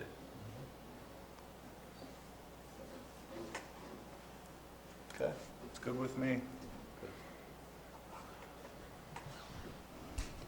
So do we need So, a can I direction just- from the board then? Can I just clarify one thing? So it's going to be like an every other meeting where one meeting will be just fire update, the next meeting would be both fire update and regular board business followed by, just so, because we need to be clear so that we can get direction out to department heads about, any changes to submitting board agenda items. So I just wanted to be clear on that. Well, that's my concern, because I know everybody is stretched, so, I'd like to keep our meeting formats like we do the second and fourth Tuesday with county business and a fire update. That's when we renew our FEMA and everything else that we have to renew. And then the other Tuesday is, I think this was very helpful. I mean, so I don't know, every 2 weeks, not to this extent, but whatever information is helpful. I know our FEMA and Cal OES people, poor folks, have been here since 9 o'clock today, and here it is 7:30. I'd like to see them out with our constituents, giving some help. So I don't want to tie up their time every Tuesday with something, so I think we need to, keep that in mind in some way. But I see that Tuesday, that extra Tuesday, just related to Butte, so that it's easy to prep for the agenda, get the agendas out, and for staff. Otherwise, we'll be defeating our purpose, I think, by all-day meetings every Tuesday, unless the Butte Fire requires it. So, if I may jump in, what I'm hearing maybe is what the board would like on the Butte incident board meetings, whatever we call those, maybe the representative department heads who actually have an update to approach the board and to give a brief update to the board. Am I hearing that correctly? Would that work? Yes, and we need to be able to ask questions too. Yeah, Understood. that exchange of information. So. If I could maybe step out of the box here for a moment. I did mention that the role of our PIO is we have a theory, admin has a theory, and I understand that position is a extra higher position, temporary, correct? Is there a way that we could have that information, or maybe even on a daily basis, as changes occur, be disseminated to the board via the administration and the PIO? And issues that require a physical meeting, we could actually address those. And like I said, this is just a second thought. And I would ask FEMA and also State OES, how do you folks stay in touch? I mean, you guys do this for a living. They're not board members. I get a I know. variety of daily reports from all the program areas that are working in this county. And that is information, I mean, it's generally information about the number of people that they talk to, how many registrations they receive, that kind of thing. It's numbers. A lot of it is just numbers. I have no problem sharing that information. It's a question of how frequent do you want it. Do you want to be inundated by this stuff, or do you want, weekly talking points or something? That way, if we could send something to Brian that could be distributed, there wouldn't necessarily be a requirement to meet and have a public meeting and have Brown Act considerations and things that would be, maybe some talking points or some bullet items or something on each of these things. And if there needed to be follow-up, the department heads are the people that we talk to, the county things. So if we went to a system like that where the PIO was the author of that daily email, if you will, and we had a question as an independent, as a supervisor, could we legally query the PIO on that issue, and could she provide or he provide an answer with input from the required agency? Well, that's kind of what I've been doing with Brian. I just send Brian a question, and I usually attach Shirley onto an email or something like that, and then wait for the answer. Well, the reason I keep focusing on the PIO is because that man, that woman, like every other department head and every other employee in this county, is going at 150 miles an hour just to keep up. Then we have our normal operation tasks. That way, if we can put that as a requirement of an individual that's hired for that specific reason, would that make the system flow better than trying to take time out of your busy day, time out of your busy day, time out of legal's busy day, and everybody else involved? A suggestion. Supervisor Oliveira, if I could, I currently wear the hat of regional administrator for Cal OES, but for 20 years prior, I was a PIO, 8 of it with Cal OES. It's not the PIO's job, generally speaking, to provide this type of communication. What we need them to be focused on, and the team that's working with them, is communicating out to the public through multiple channels, press releases, social media, and so forth. What we have been doing throughout this 2 weeks when we transitioned from the sheriff's office to the CAO, we've been operating consistent with the county's EOP of feeding information into the CAO's office. And I think what could happen is, I think internally, how that information gets conveyed from the CAO's office to the board is something that can be discussed internally.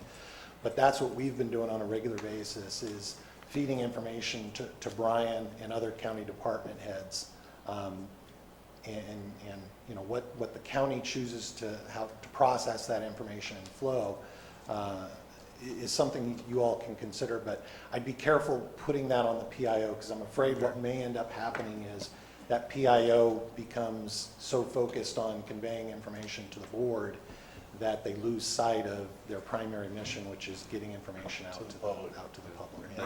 I understand that position. Yes. So I would suggest that, that we start next week, and then we can have this discussion as well as everything else we've discussed, and then just kind of see how it goes. I mean, if we realize that there's a better way of doing it than weekly meetings, then I'm going to be the first one to stand up and go, yeah, let's do that, you know, because I don't like weekly meetings. But I think we, you know, if we start, give it a shot, see if that works better for everybody, and then, you know, go from there. I have a real quick question. When this incident was going on, it was transferred, I don't even know if it was transferred over from the EOC at that point, but I was trying to keep the board updated pretty much daily. It really wasn't our function, but it was a matter of just trying to keep the board updated. I don't know, I mean, that, to be honest with you, that's a lot of time, but is that something that was working for the board at the time? No. Okay. Yeah, I mean, it was, don't get me wrong, it was, you know, good to have that information, Right. but mainly because then I could share it with my constituents. Right. You know, and that people did appreciate that. So in that sense, but I think that gets back to the information officer maybe, is really the one that's supposed to do that. Right. Rather than you as the Oh, assistant I would agree. CEO, so I agree. that was my take. You know, for me, during the fire, I was directing people to the website. You know, it's just helpful, that, again, there was just consistent information that you could depend on at a certain time every day, and that was very helpful. I don't know if a daily correspondence to the board is helpful. Every other day, leave it at weekly. I don't know. I think it gets to be a waste of time. I mean, if people aren't reading the information, you know, and staff is spending a lot of time preparing it. I absolutely agree. I was just kind of curious because it was taking up quite a bit of time while the event was still, Sure. while the fire was still active. I know that I kind of wasn't requested, just kind of took it upon myself to kind of get this information out there. So, the Well, board was So, aware. you know who was putting out really good information? It was Steve. Steve was putting out really good information. That was true. He wrote up a really, I mean, I have to say it was the best supervisor write-up of a meeting I've ever read. I mean, you're hired. Every single day, I heard a new probably, job offer coming. probably 2 or 3 times a day, Supervisor Kearney was putting out up-to-date, real information. He just sat there and listened, didn't say a damn thing all day, mostly. Sat there and listened when you guys weren't here, because you guys had county business to do, and he was just putting out good information. On Yeah. Facebook?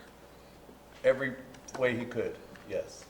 And I got to tell you that the public came to us, or came to me anyhow, I can tell you that, and thanked me for having that information out there, because we were the only way that they could get information that was accurate and up to date. CAL FIRE was putting out something once a day. Right. Once a day. And when they first put it out there, it was 2 hours old to begin with. And that's what we were using as well.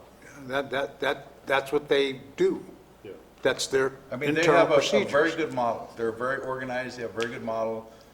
They're extremely regimented, okay? And that's how they stay from one place to the other is exactly the same. We're a little different in this county, I guess, than every place else, because our folks, our public seems to demand a little bit more. And they want, you know, there was a lot of people scattering all over the damn place, staying in 5 different locations just in Valley Springs. And we didn't mention Hogan and Comanche in the report here. There was 100 people in Hogan. And there was 36 people in Comanche, and there was 375 people at the Rancheria. It was not mentioned in the report, but actually it does fall under shelter housing and group, so that was. So they were looking for information, and the social media, what seemed to be the thing that people were responding very well to, not to mention the sandwich boards. Those sandwich boards were critical, because a lot of folks left their home without their cell phone and without their iPad, and a lot of them didn't have chargers and stuff.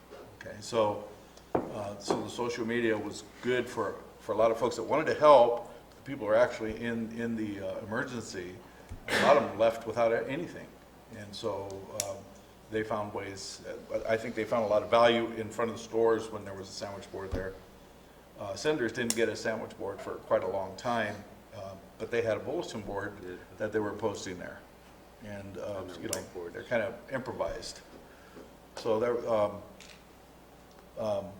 So I thought, you know, it was, for me, even for me, I would go and look at what Supervisor Kearney was putting out, because I had my role, which was, you know, pretty much pushing everything. And so it was real helpful for me to tell people, hey, you know, follow Kearney's Facebook page, because he's put out some really good, accurate information. He did a good job. But we can't recognize him. So we'll move then to weekly meetings starting next Tuesday? Sure. For the fire? Yeah, as we need them basis, I guess. I agree with Supervisor Wright. Let's try it. Okay. See how At least for the effective- time being. Sounds good. No, I'm fine. Weekly meetings. We ready to progress on to the last? Yep, so we gotta go we have one more agenda item, by the way. There, you want me to go with it? Go ahead. I asked that, gosh, it's been so long, I don't remember what number it was now. Our, Number 15? number 15, our urgency ordinance, I asked that it be brought back. Thank you.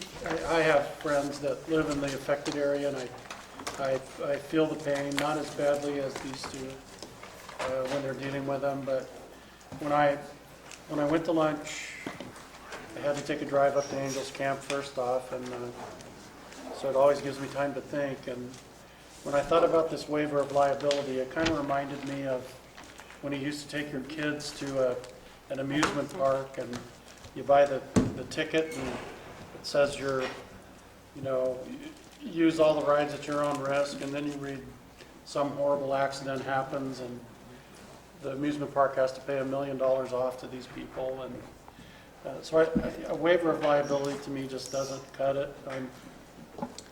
I can't support the additional language that's being put on here. I support finding a solution to the issue, though. When we have somebody like that Chris has got, and I don't know what that solution is. It seems like we've got an incredibly smart and hardworking environmental manager, and he's held on here without falling asleep today, which is a good thing. And I believe that he, and you know, that's why I was asking to be held until I brought up the disaster council, because that's something that I would bring to whoever that liaison is. Find a way to get these people on their homes as quickly as possible, especially when they've already made contact with us. I don't know what that is, but I don't think two rights make a wrong, and I think if we create something that's going to cause us grief in the long run, from a liability sense with this, we didn't solve the problem. Now, the problem is we have people like Chris has brought up, who wants to get into their property right away. And marching out of here tonight, we have to find a way to do that. And I don't know what that answer is, but I can't support changing the language to this. Well, what if we came up with different language? I mean, like, for instance, my thought was, I'll just give you a suggestion, was that we have something in there that just says, you know, if somebody wants to get onto their, you know, I'm paraphrasing here, you know, they want to get onto their property, they contact the environmental health manager, director, and they say, you know, this is the situation I'm in, because each, you know, what happens out there, you know, and you know this, and we all know it, is each site is site specific. And so, like the one I'm gonna have to call the guy back here at the end of the night and say, well, I'm sorry, you can't go to your property, even though your son's already living on that property in a structure that wasn't burned down on the property. So in this one specific site, they already have a house that one of the houses wasn't burnt, or one of the units wasn't burnt down. And so there's somebody actually, his son is living there right now. So, and that's just one example. There's other examples all around out there that each property is unique. So that's why I was trying to make it so we could have it, and I don't think this is going to happen very often. And if it does happen too often, we can bring it back the next week, because now we have weekly meetings, and we can say, this is not going to work. And we just write a very simple thing that says, the environmental health manager will, take a look at it on a case-to-case basis. If he determines it is a safe way to do it, then he'll make that determination and allow the person to proceed.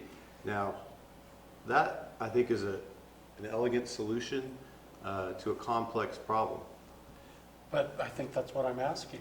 I'd like to Not to hear, add this language. Well, yeah, don't add that, you can throw this language out, but just change it to give the environmental health manager the specific case-by-case call. Is that possible, He already Jason? has that. I mean, isn't that, if we were to enact this, don't you have that? You, on the original, Without this on language? the original ordinance, you already have that option, don't you? I mean, Chris calls you up and says, explains exactly what I just explained. That's gonna open up a big door. You know, Maybe. with the ordinance, if the emergency ordinance, if we pass it the way it stands and it's proposed, without adding up, and I'm sorry somebody had to use their lunch hour to do this. That's fine. Without adding that into it, wouldn't you have the ability to, Not the way that it's originally written. We would have to add language to it. I don't have the original ordinance in front of me to look at it, but I didn't specify that it was on a case-by-case up to the environmental health director. It was saying in that original ordinance that the properties had to be certified clean before the temporary structure could be placed on it. So if you go back to the original language, it takes us back to where we were before our lunch break. After lunch break is with the 150-foot setback and the waiver of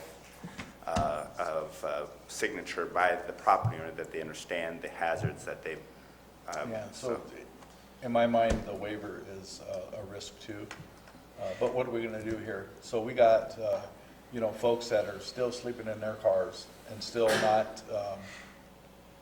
not living really. And we're not gonna try to accommodate them.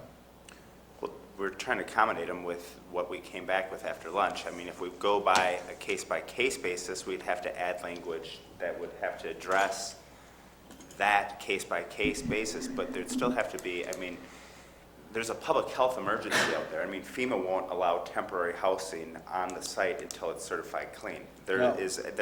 And so Is that the whole site, or is it certified clean based on what the health emergencies language is? it's certified clean after the debris has been removed and samples have confirmed that it meets standards. All right, so is that the footprint, or It's is the that? whole property. It's the whole property. Because I just was getting pictures today where somebody is out and 100 yards from the property, there was 20 drums of material that had burned Sure, up and stuff. Sure, And but so there's there's- that, and that's a part of that footprint too, but all I'm saying is, so you clean up that footprint that's hazardous, okay?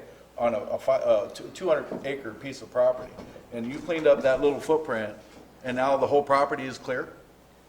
We clean up, if the hazards that were there, the structures, outbuildings, whatever was there that is removed, soil sampling confirms that it's clean, the property is clean.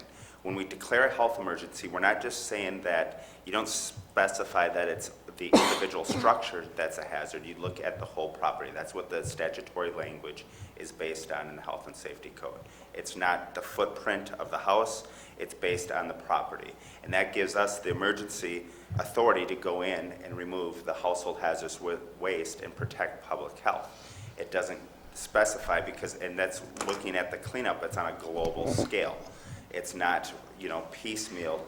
And so if we look at given the outside of the language that we drafted at lunch, if we look at separate language that's put on environmental health director, we have to have standards, because that are in place to protect public health with that. So, So what if we just got rid of it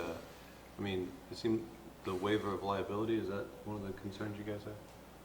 So, I mean, would that be helpful or not? Doesn't matter because he can't certify it clean anyhow. So, With, the other thing- with the language that we brought back after lunch, with the conditions were there with the waiver, that 150 feet away from the footprint of where the burned structure was, a garage, which may be, you know, unfortunately, even well houses had more hazmat in it than what we should have, because there was a bunch of solar batteries in there because people had solar tied to their well. Not a good idea. We'll be doing a bunch of press releases as we enter the reconstruction of the well houses and not store the batteries in next to the well, because when the well melted and potential for lead to go down into that well casing. So with that being said, in the language that we came up with Peter and I, and looked at, it was the 150-foot setback from that safe distance. They implement mitigation measures, you know, and right now we have teams wetting down the properties where there is ash after the household hazardous waste is removed. So that's a type of mitigation measure. Keep And so, separation distance. like in your mind, this is a fairly decent compromise to at least, you know, run with at this point? Yeah, Lake County, I looked at theirs, they were looking at 1 acre. they were looking at what? 1 acre minimum size. So if you look at that, they said that basically they're taking the 150-foot setback from the structure. So they aren't doing anything any different? Than What's what that? Than what this says? Then what, yeah, I gave him ours because he goes, I like the 150-foot setback because there could be a garage or outbuilding just versus the 1 acre size. So Yeah. I did talk to them. Great, yeah. So, I mean, to me, that's. You're really it's- smart. What's that? You're really smart, resourceful. Yeah. So, so to me, I mean, it represents a very, I mean, we can all agree it's imperfect. And it's an imperfect situation, but, you know, Michael, when you asked me what you can do to help my constituents, this is a perfect example of what you can do to help my constituents. Well, I still like to hear from legal on this. I have a problem where we tell folks, you can't go on your property until it's certified clean by our environmental department. And they say, who's going to stop me? And will a release of liability be that effective? I don't believe it will. Well, I know, but it's I just don't see any way that we can stop somebody who is aware of our concerns because of a health hazard, preventing them from going on their own property. I don't know. I just want to clarify, if these changes are made, it is an affirmative, it is an affirmative action of the board saying that they can go back onto their property. That's what I was concerned. And that is the concern, is that this action saying that in essence, it's okay for them to be on their property, the county is authorizing them to re-enter their property, that is in essence the county approving it, that it's healthy for them regardless of any past concerns or past notices that it's unhealthy for them to be there. That is a concern. Do you understand my position, Supervisor Wright? No. I mean, I just. don't see where we have the right to tell a property owner that he can't or she can't go on their own. We don't have That's that not what right, you're saying. Mike, but they cannot carry any type of housing on there because of the restrictions set in there. I mean, they could put a tent out. I would like to clarify also, FEMA is not allowing any of their modular homes to enter a parcel that is not certified clean. Insurance companies are not allowing any of their modulars or mobile homes or any structures to be put on properties until they are certified clean. Well, see, that's not completely true. At least according to what I'm understanding, is that the insurance companies, this is what's going on. A guy wants to put a trailer or you know, modular, whatever the insurance company's going to buy for him on his property so he can live on his property. That's what he wants to do. In essence, we're stopping him from doing that right now. Because the Without- insurance company is asking for the county approval. Right, because it. Right. Yeah, and so, Because they want the liability to be borne by the county instead of them. and so what I'm looking for is a solution, so these people who, you know, that, yes, we may be taking on more liability, that's true, sounds like we are. What I'm saying is that there's legal liability, and then there's the liability that, you know, like, I feel personally responsible for, you know, these people who want to get back on their property, if it makes sense for them to be on there. And that's why we have this compromise language here for this, you know, is because I don't think that, what kind of life is it to stay in a hotel for what could be for months, you know, when you've just lost everything, when you can go back to your property if we, you know, if we allow for this to happen. So we're precluding at least some folks out there from legally moving back to their place by not taking action. And so I just think I understand, and I feel for these people, but I also would not want to find out a year later they had an asbestos-related disease because we let them in too early. And that's the tough responsibility we have right now. But that, you see, but that's only part of the answer, right? Because that's the guy that wants to do it legally, and so he's going to be more careful because we're going to have these conditions put on there, right? So he's going to know more. He's going to follow the rules better than all the people out there who are just like, well, the county's not going to give me permission to live on my property. Well, I got to live on my property anyway. So then they hear that out there. So they never even talk to the Environmental Health Agency. So those people are actually getting sick, have a more chance of getting sick and exposed to these chemicals by not allowing us to have some type of permitting process right now.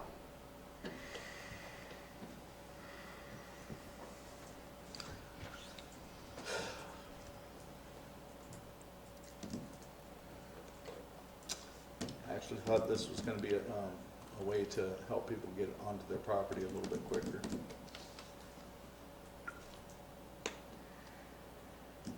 So,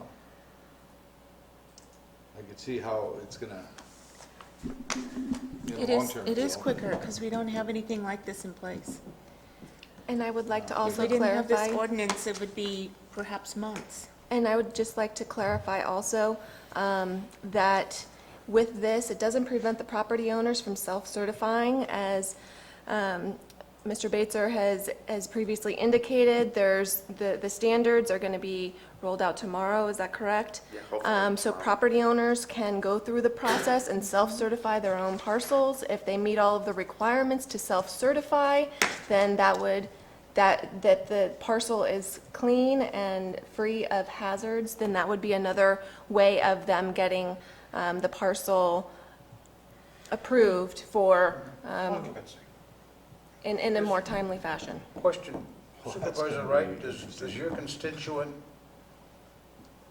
Yeah, I have one too. Well, it's his constituent, but they called me. Shirley knows about that one. So that's exactly the same thing, isn't it? Is there any reason to believe that there is a hazardous situation on his property? Because that's the answer right there. Self-certified clean. You still have to go through the process. I mean, the cleanup process is, you know, There's a certain process. there's a certain process. You don't just Just certify keep it, and clean it. You have to, the debris is, I mean, it's just, you know, they document that the ash isn't going to become airborne during handling and transportation. It's taken to a permitted site. I mean, it can be done, and it can be done in a faster manner than what How many days? Well, it depends, and they hire a contractor and how they go through the process. If they, once we get the plan approved, they submit a work plan to us. We hope to have that turned around within 24, 48 hours. Mind you that it's complete. And then once they remove all the debris and perform soil sampling, which usually takes a minimum of 3 days, 2 to 3 days to get the analytical results back on a quick turnaround. Then we get that, and then it can be certified clean at that point in time. So, It's not but gonna speed anything up. Well, it's actually gonna probably make it harder on your program. Yeah, I mean, we have some people that want to self-certify, we've talked about that, and so we, people that are wanting to come into that program versus go through our county-state program, so. I'm not a suggestion. I mean, you know, and then I get the fact that people want to get back to the properties, and that's why we're hoping to ramp up the debris removal teams as quick as possible, so that gets expedited. I know it's not fast enough for me and everybody else. But we, at the direction of the board, at lunchtime, we went back and drafted some alternative language per board direction, and that's what we're here now. So. Thank you. Yeah, I agree. Thank you for doing it. Thank you, Jason. I just don't think it's the answer. I think it's going to cause us more problems. I move that we approve 15 as originally presented without the alternative language. So nothing on the sewage disposal or generator?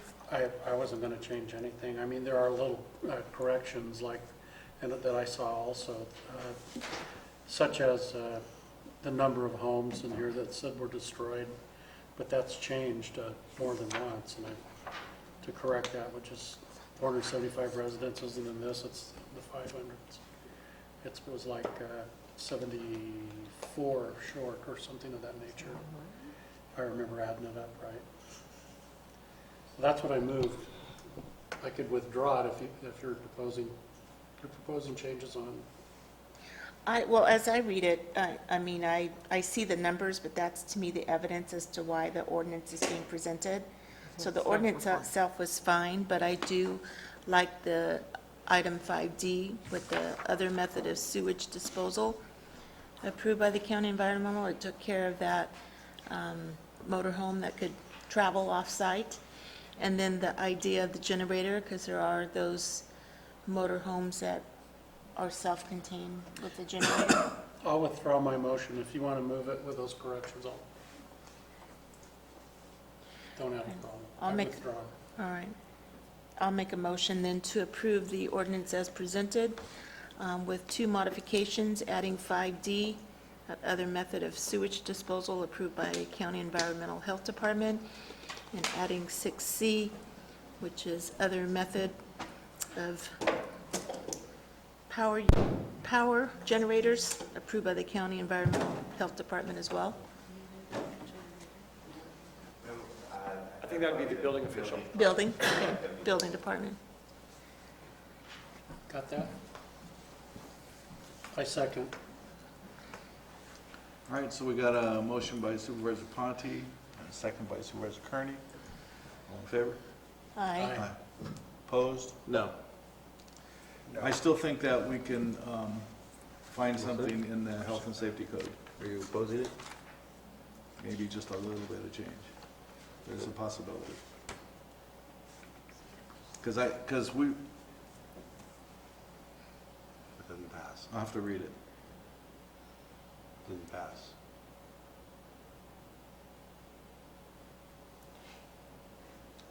Do we need a roll call vote? That Is might there be, some that might be clarification? beneficial for the record. People in the Vote against it too? public are asking for the vote. For clarification, Chair. Okay, so roll call, please. Aye. Supervisor Ponte?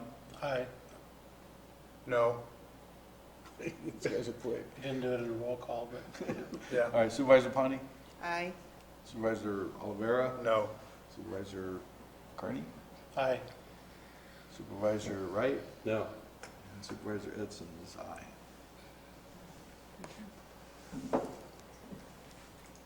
It requires board vote. So then without, at this point, we have no ordinance in regards to any kind of, That's correct. In order for this to go into place, it has to be approved by a 4/5 vote. Oh, 4/5. Oh. Yeah, you know, at this point, for 2 weeks, it probably doesn't even matter because by the looks of it, nobody's going to be able to get on their property anyhow. That's true. Well, we could change some of the language to make that happen. It's done, that's done there, right? So are you looking for somebody Unless behind there's that? another motion. Well, I was Jason, I think he's gonna motion this going to suggest Unless there's that an there, alternative motion. I understand it's a very touchy situation and that, and maybe the comment that it's going to be a couple of weeks before someone's be able to certify their property anyway. I think there are some benefits to this language to, that, we could still work on trying to come up with a solution to the sticky situation of the temporary occupancy. And I don't want to try to dissuade anyone's, vote differently. I guess I am. That's what I'm doing.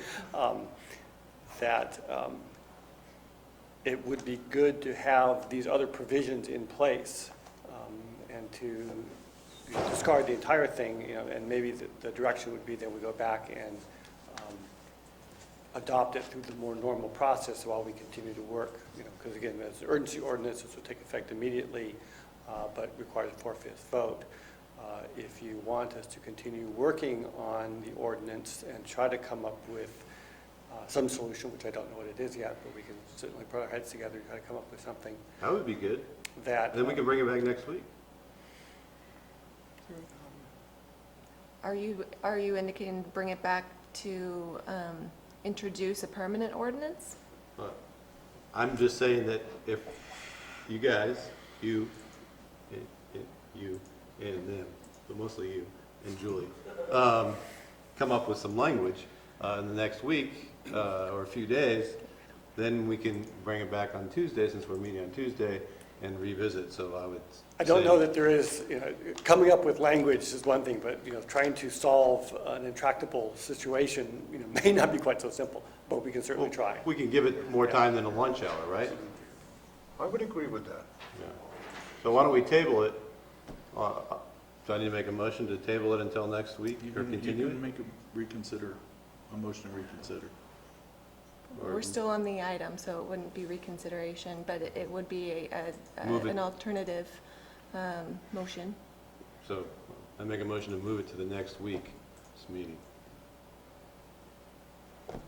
Okay, I would go for that, because, I'm getting a lot of calls daily. And I know that people are tense, but I also know that we should be able to figure something out in today's wonderful, educated world to help these folks get back onto their property. I agree. There's not one supervisor Well, if we can figure it out out, there then that maybe doesn't we need care. to share that with FEMA and everybody else, because apparently they need the help too. I don't care, I'm not giving up that easily. Do you need a second on this motion? Yes. I second. Okay, all in favor? Aye. Aye. Opposed? Abstain. Abstained? Yep. 4 with 1 abstention. We'll bring it back Tuesday. Are we done, Chair? Man, we're difficult. We're done. Thank you. Thank you. Are you adjourning the meeting? I'm adjourning. Thank you for coming, ladies and gentlemen. Well, you guys should be glad I stripped off that abstention thing. You did a great job on that write-up. Thank you.